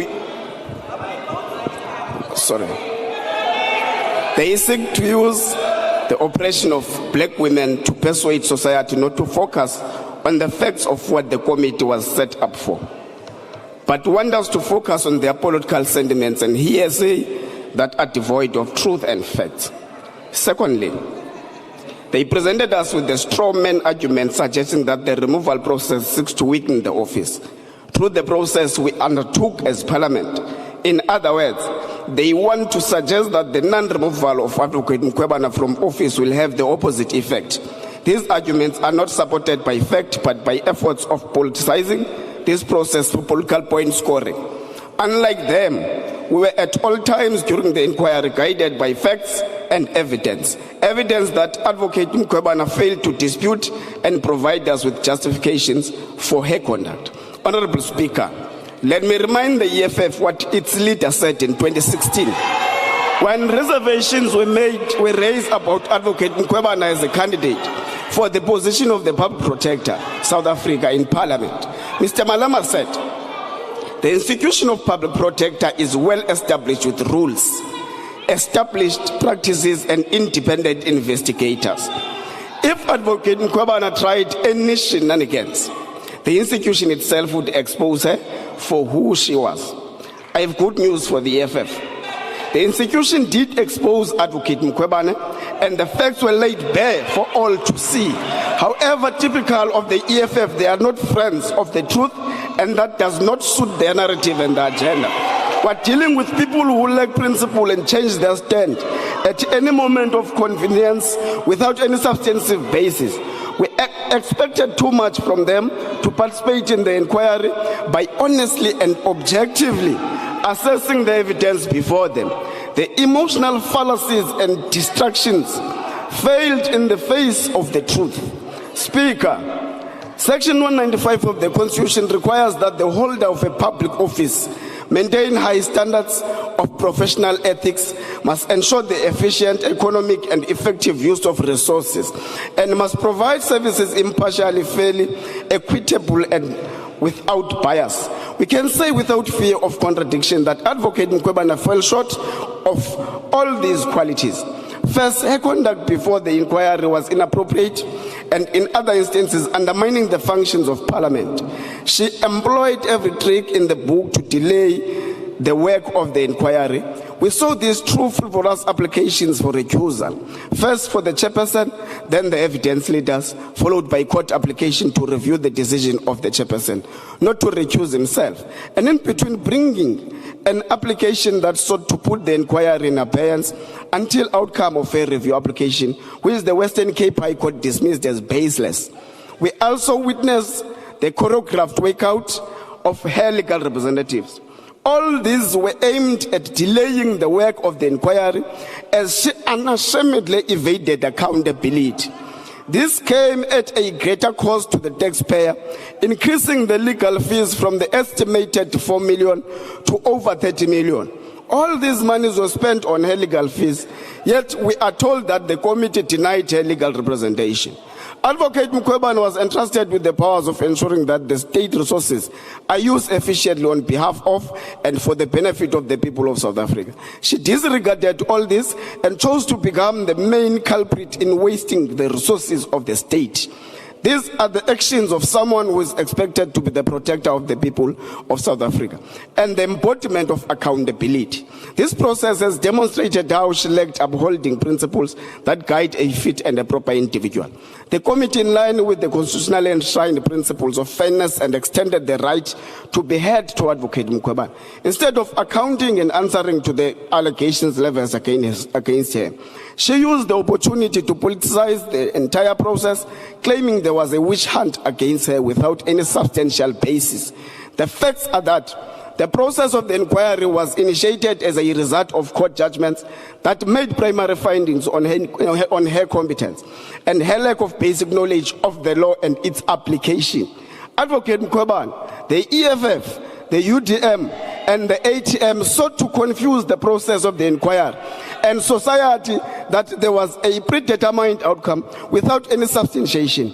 Having seen how the facts unfolded during the inquiry, we understand why Advocate Mkhwebane held this view. She was well aware of how she abused her powers in the office and how she acted with impunity and had no reasonable explanation for her conduct. As a result, she sought sympathy from the public and presented herself as a victim. She sought to confuse emotion with reason, to distract attention from the facts. The allegation that the committee had a predetermined outcome had no basis. In fact, had this been the case, we would not have interrogated and assessed the evidence of all the witnesses that came before the committee, nor would we have exonerated Advocate Mkhwebane on some of the charges like the gems and the SARS subpoena matters, where the committee found there was no sufficient evidence to conclude on incompetence and misconduct. Somlomo, what was most concerning for the committee was the role of the state security agents, which influenced the remedial action in the CIX report. The extent to which Advocate Mkhwebane sought to direct Parliament to amend Section 224 of the Constitution and further prescribe how the wording of the amendment should read. The evidence before the committee revealed that the remedial action came directly from the state security agents. This conduct had the effect of undermining the independence and the impartiality of the office. Instead of reflecting on her conduct as advised by some court judgments, by doing some introspection and improving her methods of investigation, she proceeded to employ consultants and pay them with financial resources of the Public Protector South Africa to write articles and launch scathing social media attacks on the judiciary and those who were subjects of her investigations. This, Honourable Speaker, is just the tip of an iceberg of the wrongful conduct that characterized the tenure of Advocate Busisiwe Mkhwebane. As the ANC, we believe the misconduct committed and incompetence shown by Advocate Busisiwe Mkhwebane is of a serious nature and includes such acts as unconstitutionally encroaching on the jurisdiction of Parliament, the National Prosecuting Authority, and the South African Police Services, repeated material errors of various laws and legal instruments, including PRECA, the Executive Ethics Code, and even the Public Protector's own powers, the repeated failure to give out to affected parties, the selective reliance on evidence to achieve a particular outcome and disregarding relevant evidence and to assess evidence to ensure reports reflect why certain evidence is rejected. The patently incorrect manner of substantiating complaints based on inferential reasoning, not supported by evidence, and taking wholly inadequate steps when investigating. If anyone should be accused of having a predetermined outcome, is the EFF, is the UDM, is the ATM, and now joined by the PAC. They were simply not interested in the facts and the historic Section 194 process. There is no substance to any of the charges that served before the committee that they can factually and substantially disagree or claim any unfairness. As the ANC, we reiterate our position that we went on a fact-finding mission. We sought the truth from the facts. We uncovered it. We are convinced that Advocate Busisiwe Mkhwebane is not fit and proper to be a public protector of a critical institution supporting our democracy. Somlomo, this parliament you are leading had to firmly and decisively protect the citizens of South Africa against a public protector that has since gone rogue. Thank you very much, Somlong. I thank you, Honorable Ola. Thank you. Order, honorable members. That concludes the debate. I now put the question.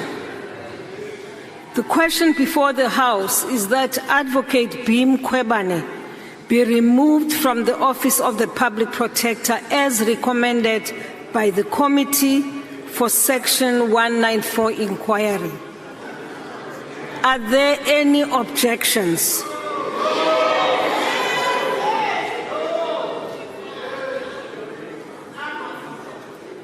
I now put the question. Those in favor of the removal of Advocate B. Mkhwebane from the office of the Public Protector in terms of Section 194(1)(c) of the Constitution will say aye. And those against the removal of Advocate B. Mkhwebane from the office of the Public Protector in terms of Section 194(1)(c) of the Constitution will say no.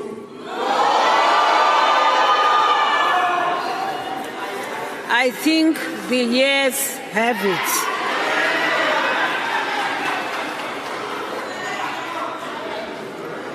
Honorable Shivambu.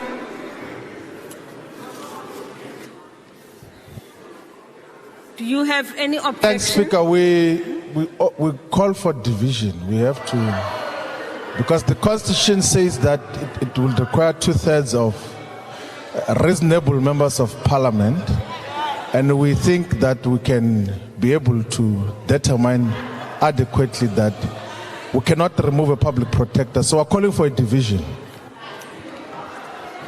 Okay, thank you very much, Honorable Shivambu. Honorable members, a division having been called, the bells will be rung for 10 minutes. Honorable members, order. The rules of the National Assembly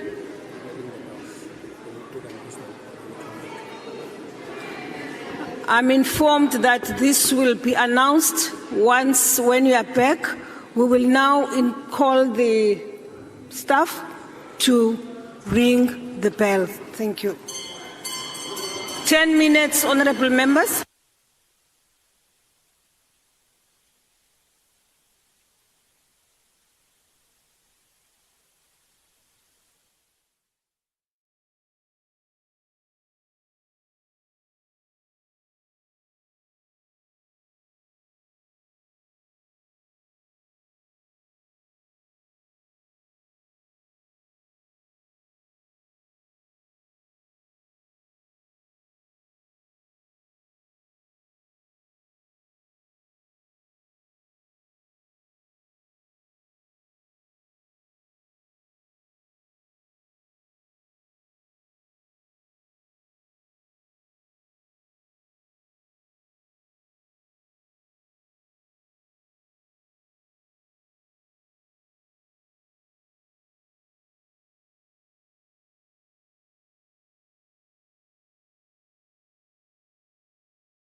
members, order.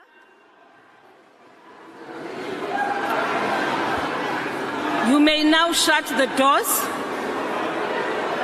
and take your seats, honorable members.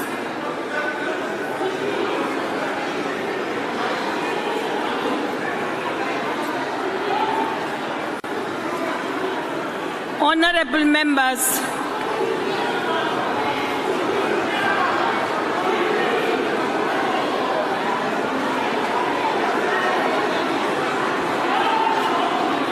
okay, honorable members,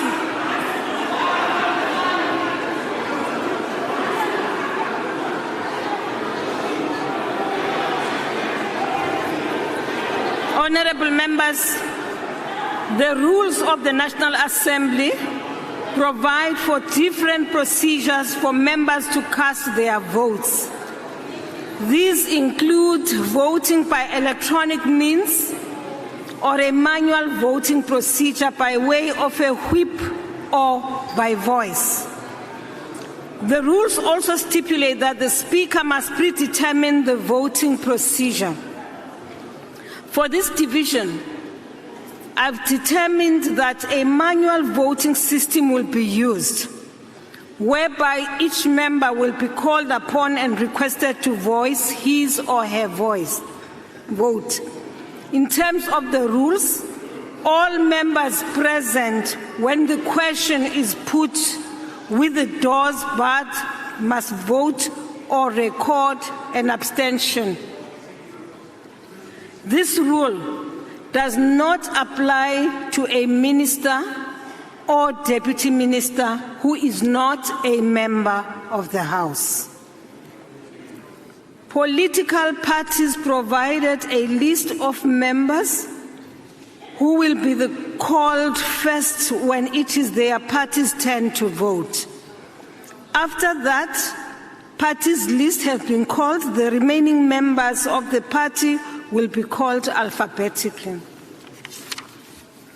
The Secretary will call each member from the membership list, starting with those from the majority party. Members will be called by their surname, followed by their initials. In order to facilitate this process, I appeal to honorable members to indicate their vote only, without a preamble or statement and without delay. Members must simply indicate yes or no, or abstain. This will assist the tellers in ensuring your vote is correctly captured. In the event,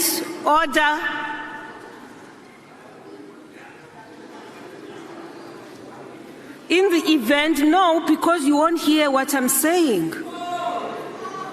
In the event a member's name is called and they are present, but for whatever reason do not indicate their vote, an opportunity will be provided for such members to raise their hands after the last member is called from the list, at which point they will be recognized to cast their vote. Order. The question before the House is Advocate Mkhwebane be removed from the office of the Public Protector in terms of Section 194 of the Constitution. Those in favor of the removal of Advocate B. Mkhwebane from the office of the Public Protector in terms of Section 194 of the Constitution will vote yes. Those against the removal of Advocate B. Mkhwebane from the office of the Public Protector will vote no. Those who want to abstain will record their vote as such. Voting will now commence. The doors of the chamber will remain locked until voting is concluded. The Secretary will now proceed to call members. Majordina PCP. I vote yes. Mashatile.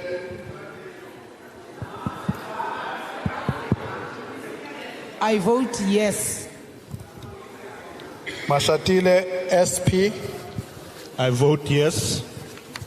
Tsenodi SL. Yes. Frolic CT. I vote yes. Boroto MG. I vote yes. Ntombela MLD. I vote yes. Dlakude DE. I vote yes. Tseke GK. I vote yes. Khatebe BA. I vote yes. Cele BH. I vote yes. Chikunga LS. I vote yes. Greasy BD. Yes. Didiza AT. Yes. Dlamini Zuma NC. Absent? Absent, all right. Absent. Godongwana E. I vote yes. Godan PJ. Absolutely yes.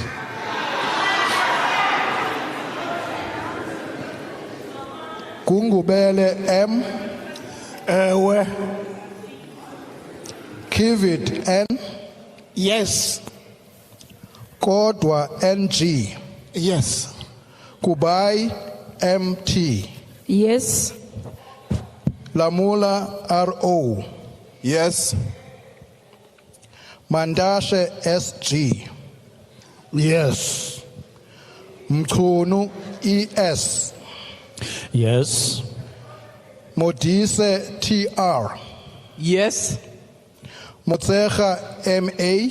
Yes. Motswaledi PA. Yes. Ndabeni Abrams ST. Yes.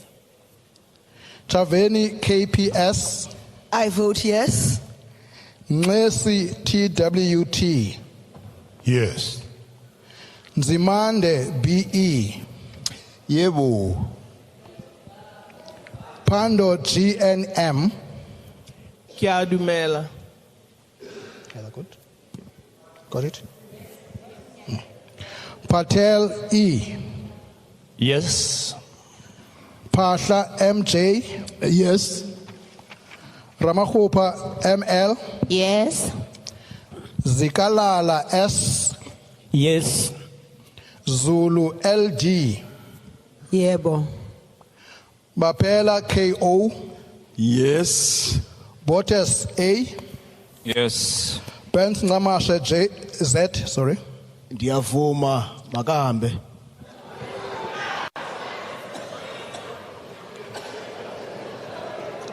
Earlier on, I had made a request to all of you that you either say yes or no. And it's yes or no, please. So that we finish quickly. Conclude, Kholeka, proceed, Honorable Member. RN. Yes. Jomo SM. Yes. Gina N. Yes. Olomisa SP. Yes. Jeffrey JH. Yes. Kekana PS. Yeah. Mafu NN. Yebo. Mashlalela AF. Yes. Mashobo MD. Yes. Majola FZ. Yes. Makwetla SP. Yes. Manamela KB. Yes. Mangu LN. Yes. Mapulane MP. I vote yes. Mashego Dlamini KC. Yes. Masondo D. Yes. Matale CC. Yes. Mahaule MR. Yes. Moloi BE. Yes. Morolong IK. Yes. Motaung, NE. Yes. Kabane, NP. Yes. Nzuza, NB. Yes. Peters, ED. Yes. Pilane Majake, MCC. Yes. Squacha, M. Yes. Soku, MM. Yes. Swartz, B. Yes. Tau, MPF. Yes. Get that? The yes. Is it a yes? Yes. Yes, all right. Tolashe, NG. Yes. Chabalala, J. Yes. Did you hear that? Yeah. Chwete, P. Yes. Thank you. Abrahams, PN. Yes. Adams, RC. Yes. Adons, NG. Yes. April, HG. Extemia. Bukes, AJ. Yes. Bilangulu, JH. Mapumela. Bilangulu, NK. I vote yes. Bongo, PT, BT. I vote yes. Buthelezi, NS. Yes. Kapa, N. Yes. Chabane, MS. Yes. Dirego, DR. Yes. Dlamini, NE. Yes. Dlamini, BN. Yes. I did call it. Dlamini, NE.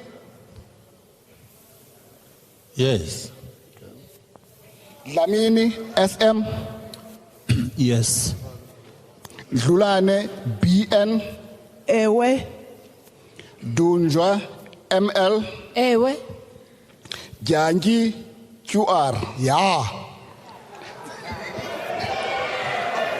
Ganjo, N. I vote yes. Gela, A. Yes. Komba, MM. Yes. Gumbu, TT. I vote yes. Kumede, SN. Yes. Hadebe, BM. Yes, sir. Harvard, X. Yes. Hemmings, J. Extemia.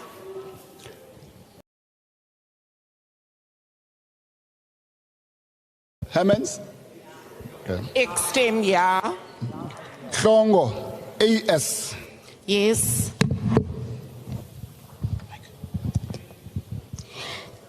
Jacobs F. Yes. Jacobs KL. Yes. James TH.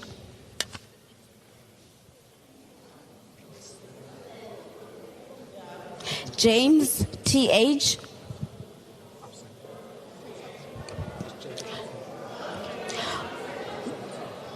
Kumalo FE. Yes. Kibi MT. Yes. Kurnov GW. Yes. Kotampeko. Yes. ZA. Yes. Kubeka NJ. Yes. Kula SM.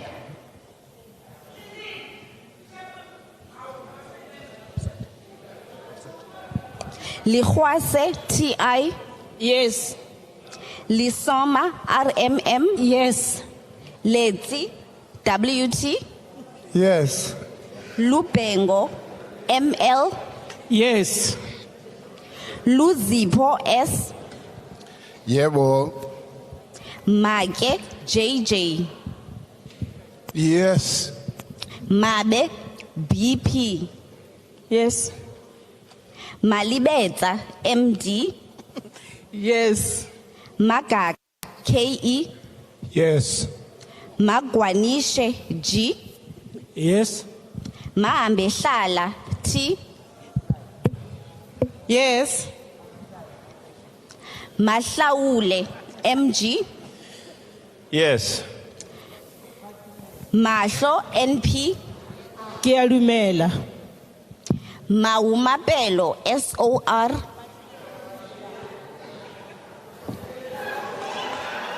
Yes.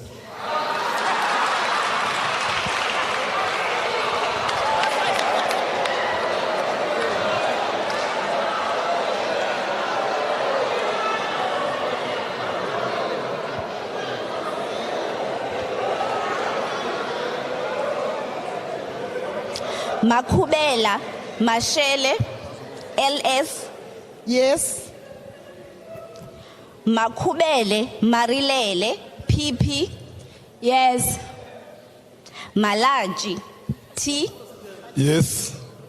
Malimeja CN. Yes. Malinga VT. Yebo. Yes. Yes, Malinga VT, yes. Okay. Malomane VP. Yes. Mamabulo JB. I vote yes. Mananiso JS. Yes. Mandela ZMD. Ewe. Maneli BM. Yes. Maneli ST. Yes. Manganye J.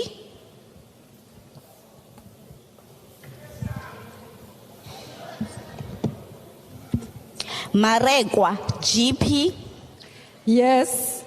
Maseko Jele NH. Yes. Masheko MR. Yes. Mashele TV. Yes. Masiko FA. Yes. Masondo TS. Yes. Masuwale GP.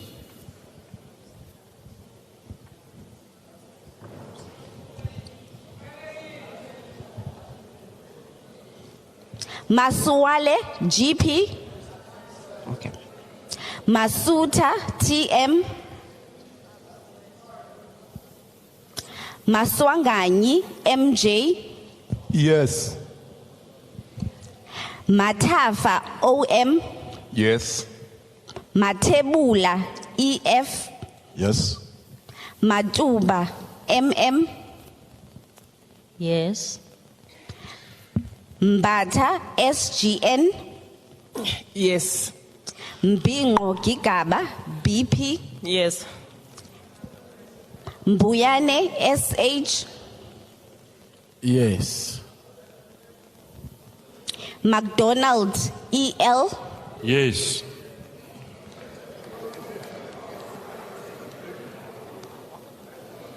Mkhunu TVB. Yes. Mdabe SW. Yes. Mdakane MR. Yes. Mkweba T. Yes. Mjobo LN. Yes. Mkachwa NT. Yes. Mkize ZL. Yes. Mkwanazi JCN. Yes. Mlenzana Z. I vote yes. Memezi HMZ. Yes. Mutle TN. Ketopila yes. Muache RM. Yes. Modise M. Yes. Modise PMB P.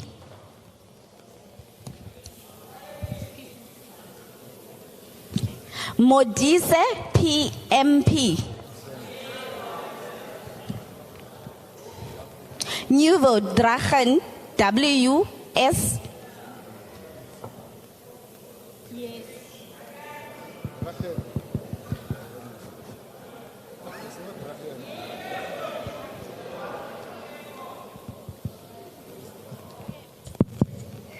Yes. Muela, DL. Yes. Mulala, LE. Yes. Mulegwa, MA. Yes. Monagedi, MD. Yes. Muruwane, ML. Yes. Muruai Chetla, PR. Yes. Mutapo, MRM. Kiadumela. Muteja, MS. Yes. Mpanza, TS. Yes. Mpumza, GG. Yes. Mpushe, PT. Ewe. Msimango, XN. Yes. Mtembu, AH. Yebo. Mvana, NQ. Yes. Myeni, ET. Yes. Myolwa, DJ. Yes. Ndaba, CN. Yavuma. Nkomo, Z. Yes. Nkosi, BS. Yes. Nontsele, M. Yes. North Nahal, J. Yes. Ngola, X. I vote yes. Ngola, X. I vote yes. Ntobongwana, N. Yes. Ntuli, MM. I vote yes.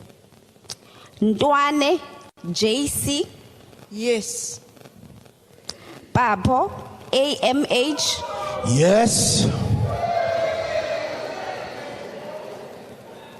Patrain, S. Peacock, NP. I vote yes.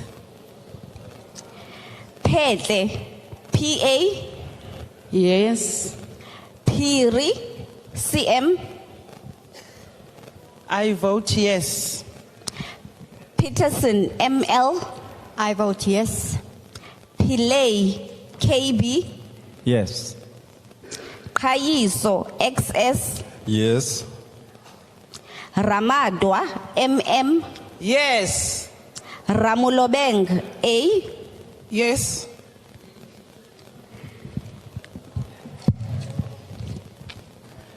Siabi, AM. Yes. Simenya, MR. Yes. Shabalala, LF. Shabalala, LF.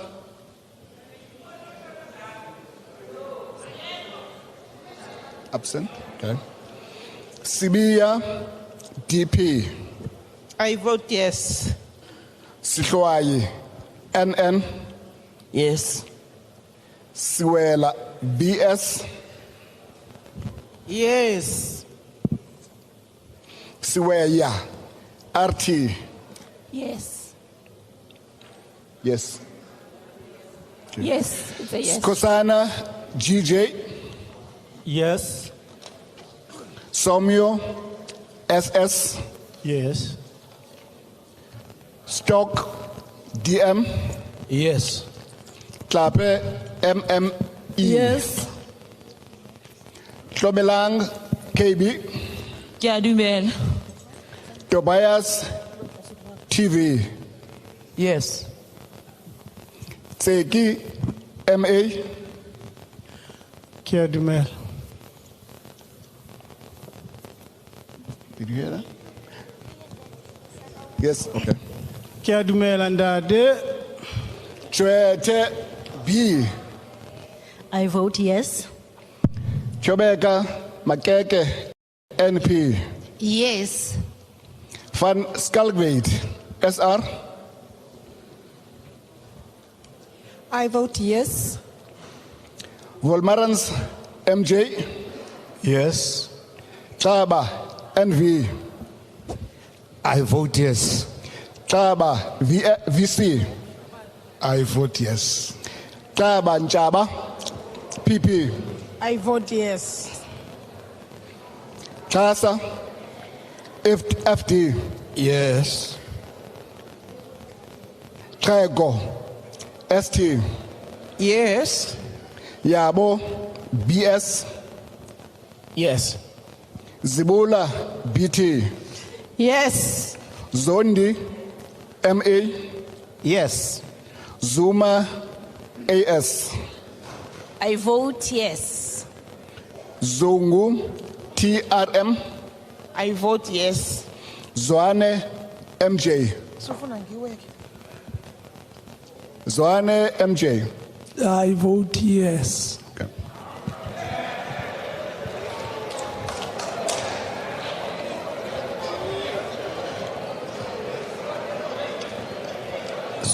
Steenhuisen, JH.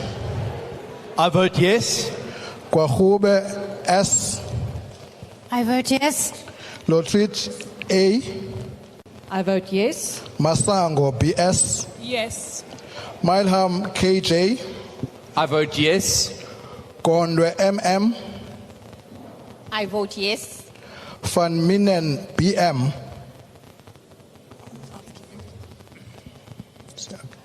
I vote yes. King, CV. Yes. Nodada, BB. I vote yes. Breitenbach, G. Yes. You got that? Did you get it? Okay. Horn, W. Stem ja. De Freitas, MSF. Vote yes. Marais, SJF. Ja. Kola, D.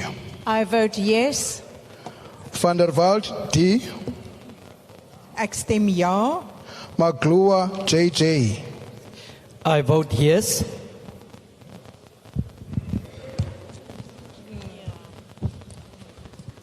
Abrahams, ALA. Yes. Alexandra, WR. Yes. Bagram, M. Yes. Basson, LJ. Ja.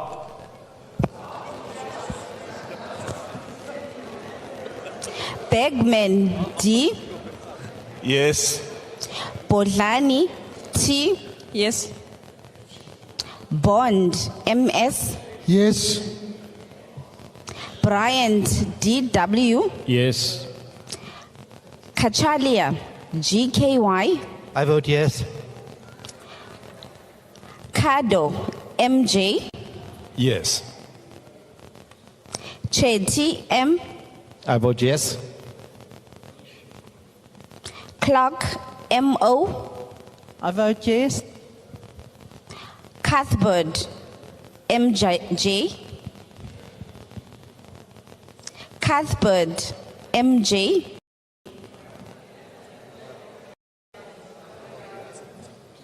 Okay.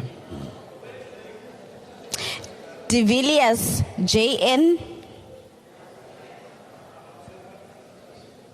Engelbrecht, J. Ek stem ja. Esak, F. I vote yes. Faber, WF.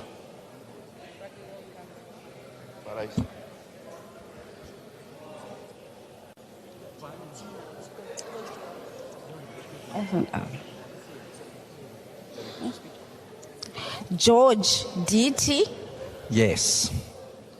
Golding, BC. I vote yes. Graham, SJ. I vote yes.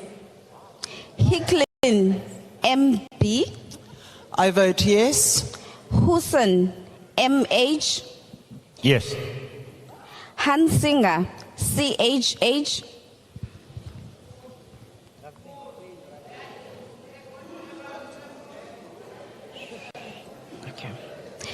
Ismail H. I vote yes. Joseph D. Extem ja. Gagau KL. I vote yes. Kanyile TA. I vote yes. Kumalo NV. I vote yes. Kriya HCC. Ja. Krambok GR. Yes. Legov TA. I vote yes. Lees RA. Jawohl, ma.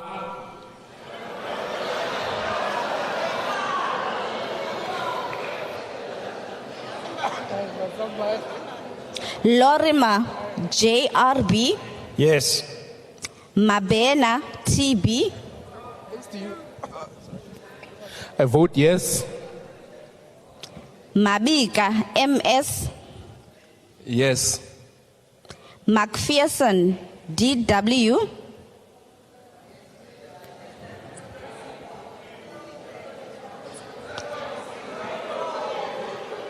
Okay. Majola TR.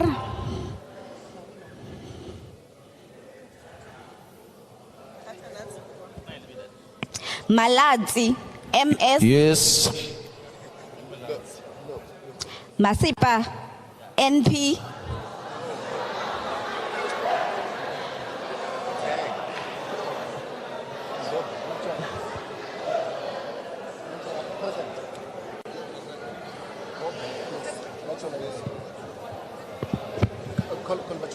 Okay, go back. Majola TR. Yes.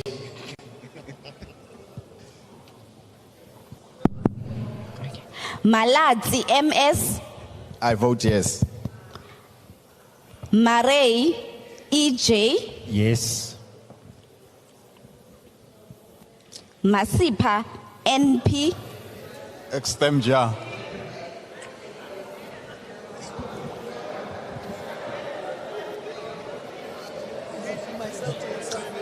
Mazzone NWA. I vote yes. Mbabama TM. I vote yes. Mbele ZN. I vote yes. Mhlongo TW. Yebo.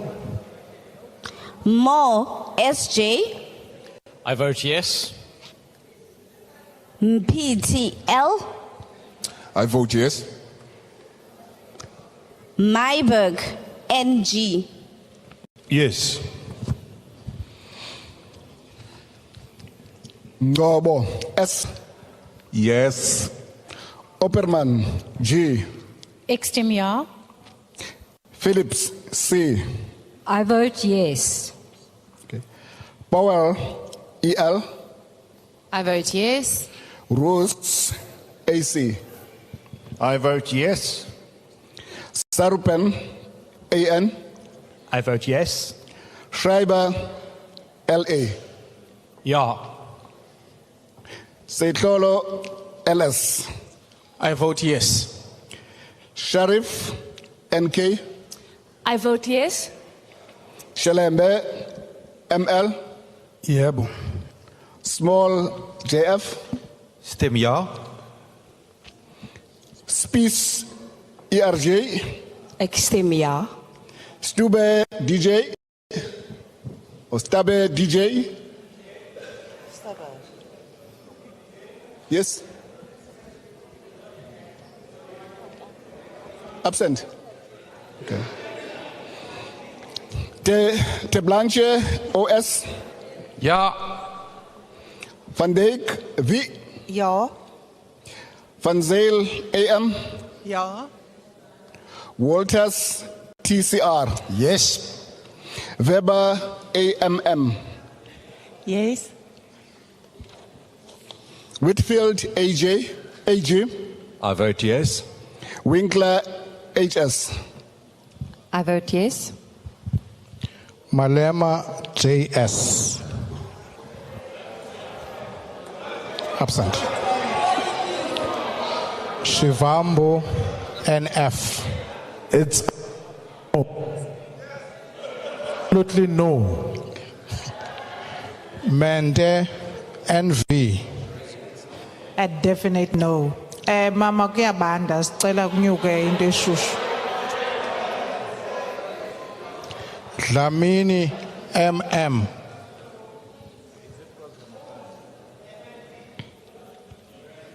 Absent. Okay, absent. Maotwe, OMC. No. Josie, MQ. No. Mashabela, NR. Absent. Mkalipi, HO. No. Tlangweni, EN. Extemnia. Aris, LH. Besliste nee. Cesar, K. I vote no. Chirwa, NN. Chirwa, NN. Absent. Hlonyana, KNF. No. Kaula, MS. Cha angivumi. Khoza, AV. Deko. Absent. Komane, RN. Definite no.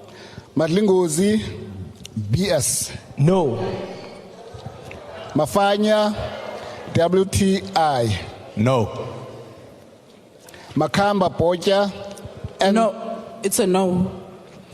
Makesini, M. And you? Makesini, No. Mani, M. No to cruelty. Marei, P. Yeah. Matulelwa, B. I vote no. Matias, NS. I vote no. Matumba, A.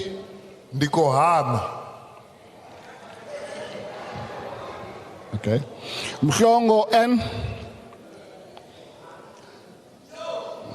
Okay. Mkondo, CN. No. Mohale, T. No. Mohlala, MR. No. Mudwendi, MK. No. Msane, TP. No. Mtetwa, E. No. Noluchungu, NJ. No. Pambo, V. Absent. Okay. Paulsen, MZ. Extemnia. Sikwambana, M. No. Siwisa, AM. No.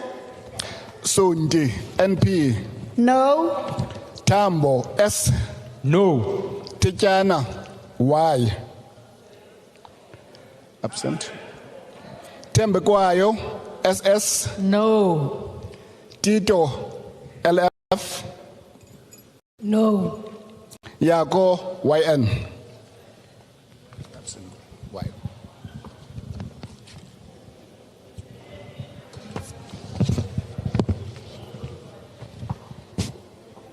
Singh, N.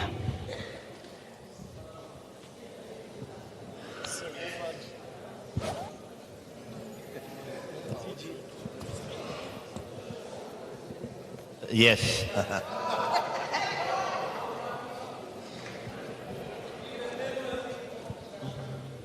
Majozi, Z. Yes. Buthelezi, EM. Buthelezi, SA. Ebekhulu, RN. Hlengwa, MD. Hlengwa, MD. Hlengwa, M.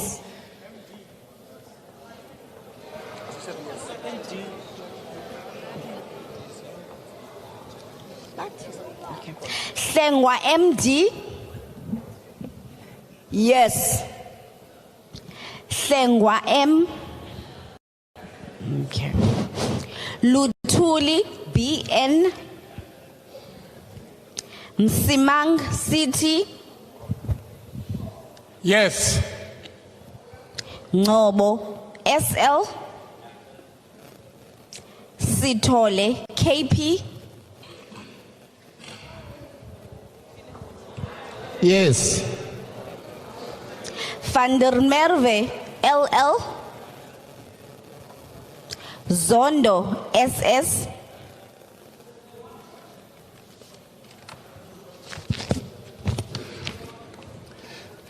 Groenewald BJ. PJ.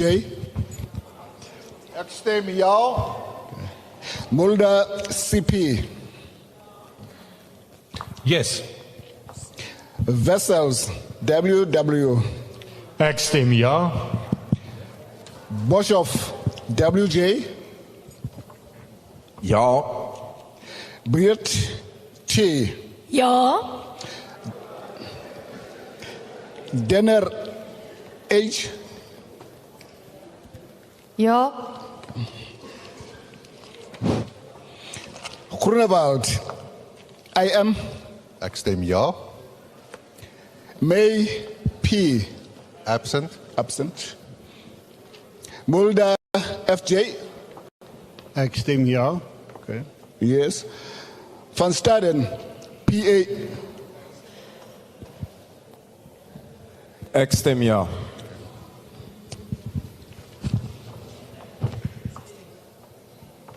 Meshwe KRJ. Yes. Swart SN. Yes.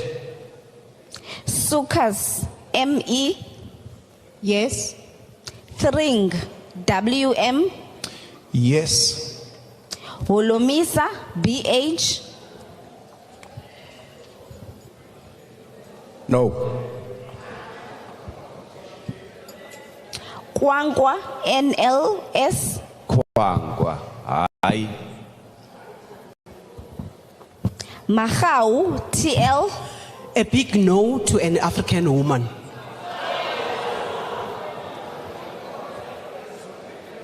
Zungula V. No.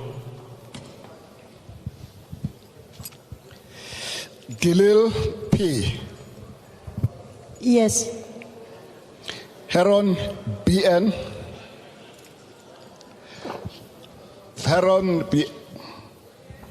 There's Yes. Sheikh Imam. Yes. CBC CHM.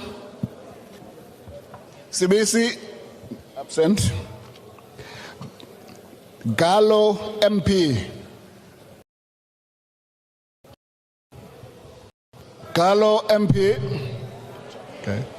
Jafta SM. Okay. No. Lekota abstain. MGP. Abstain. Abstain. Loate T. Yes. What? Loate T. Yes. Yes.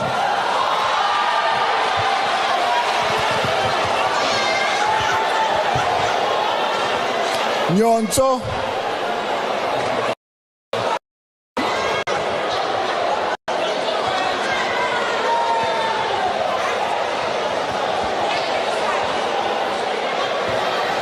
No.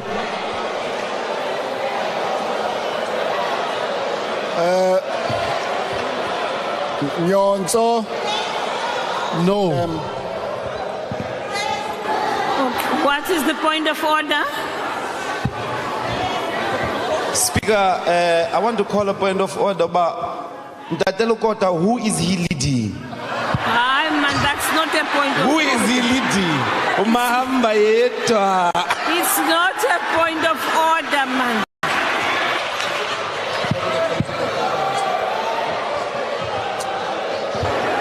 Nyonso M. Sorry, sir. No. No. Hendricks, MGA. No. Hendricks, MGA. No.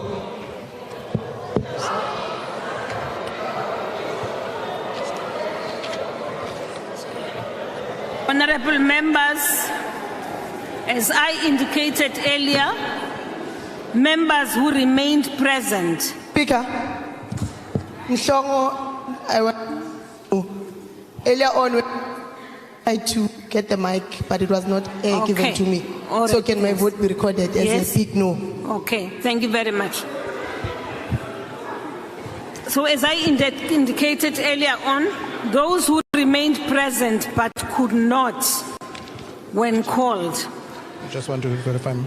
may now raise their hands. We just want to check. Is that Mhlongo. we want to hear, please, if you could pass the mic.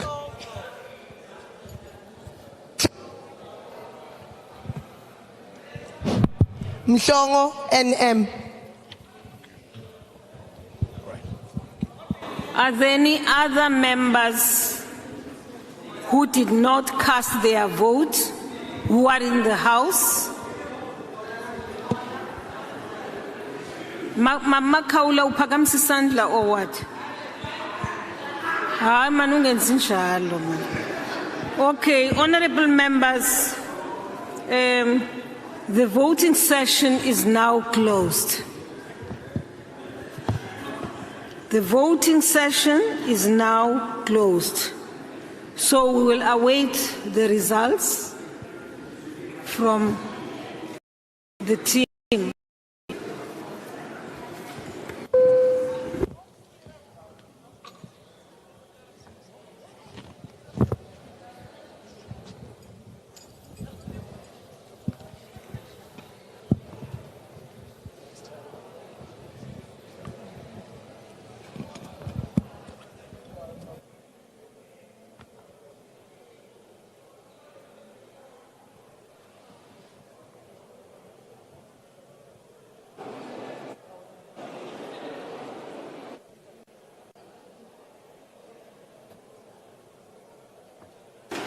Honorable members, whilst we are waiting for the results, earlier in the debate, the Honorable General Wolomisa, at the end of his speech, handed to the Secretariat an envelope which appears to contain documents.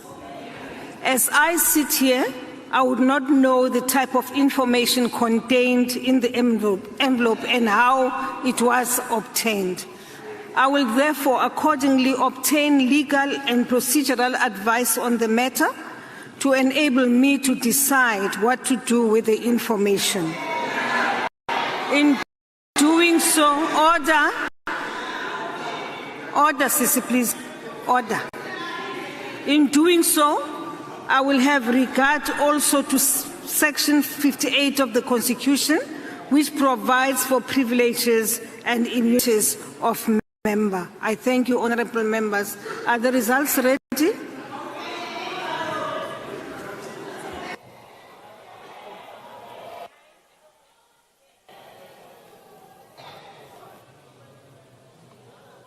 Is there a hand? Yes. Honorable Mkhalipi.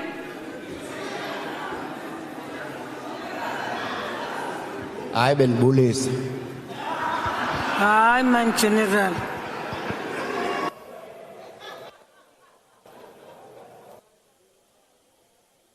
Up.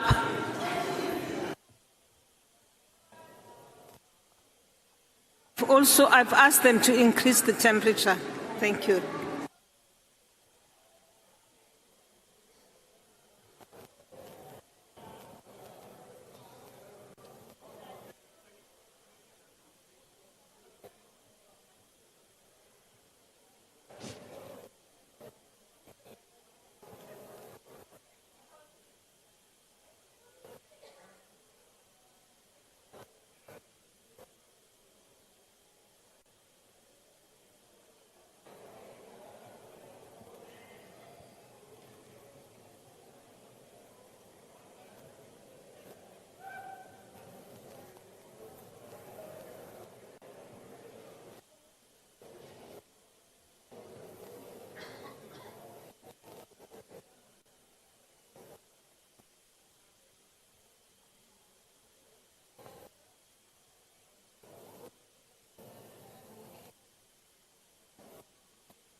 Order, honorable members.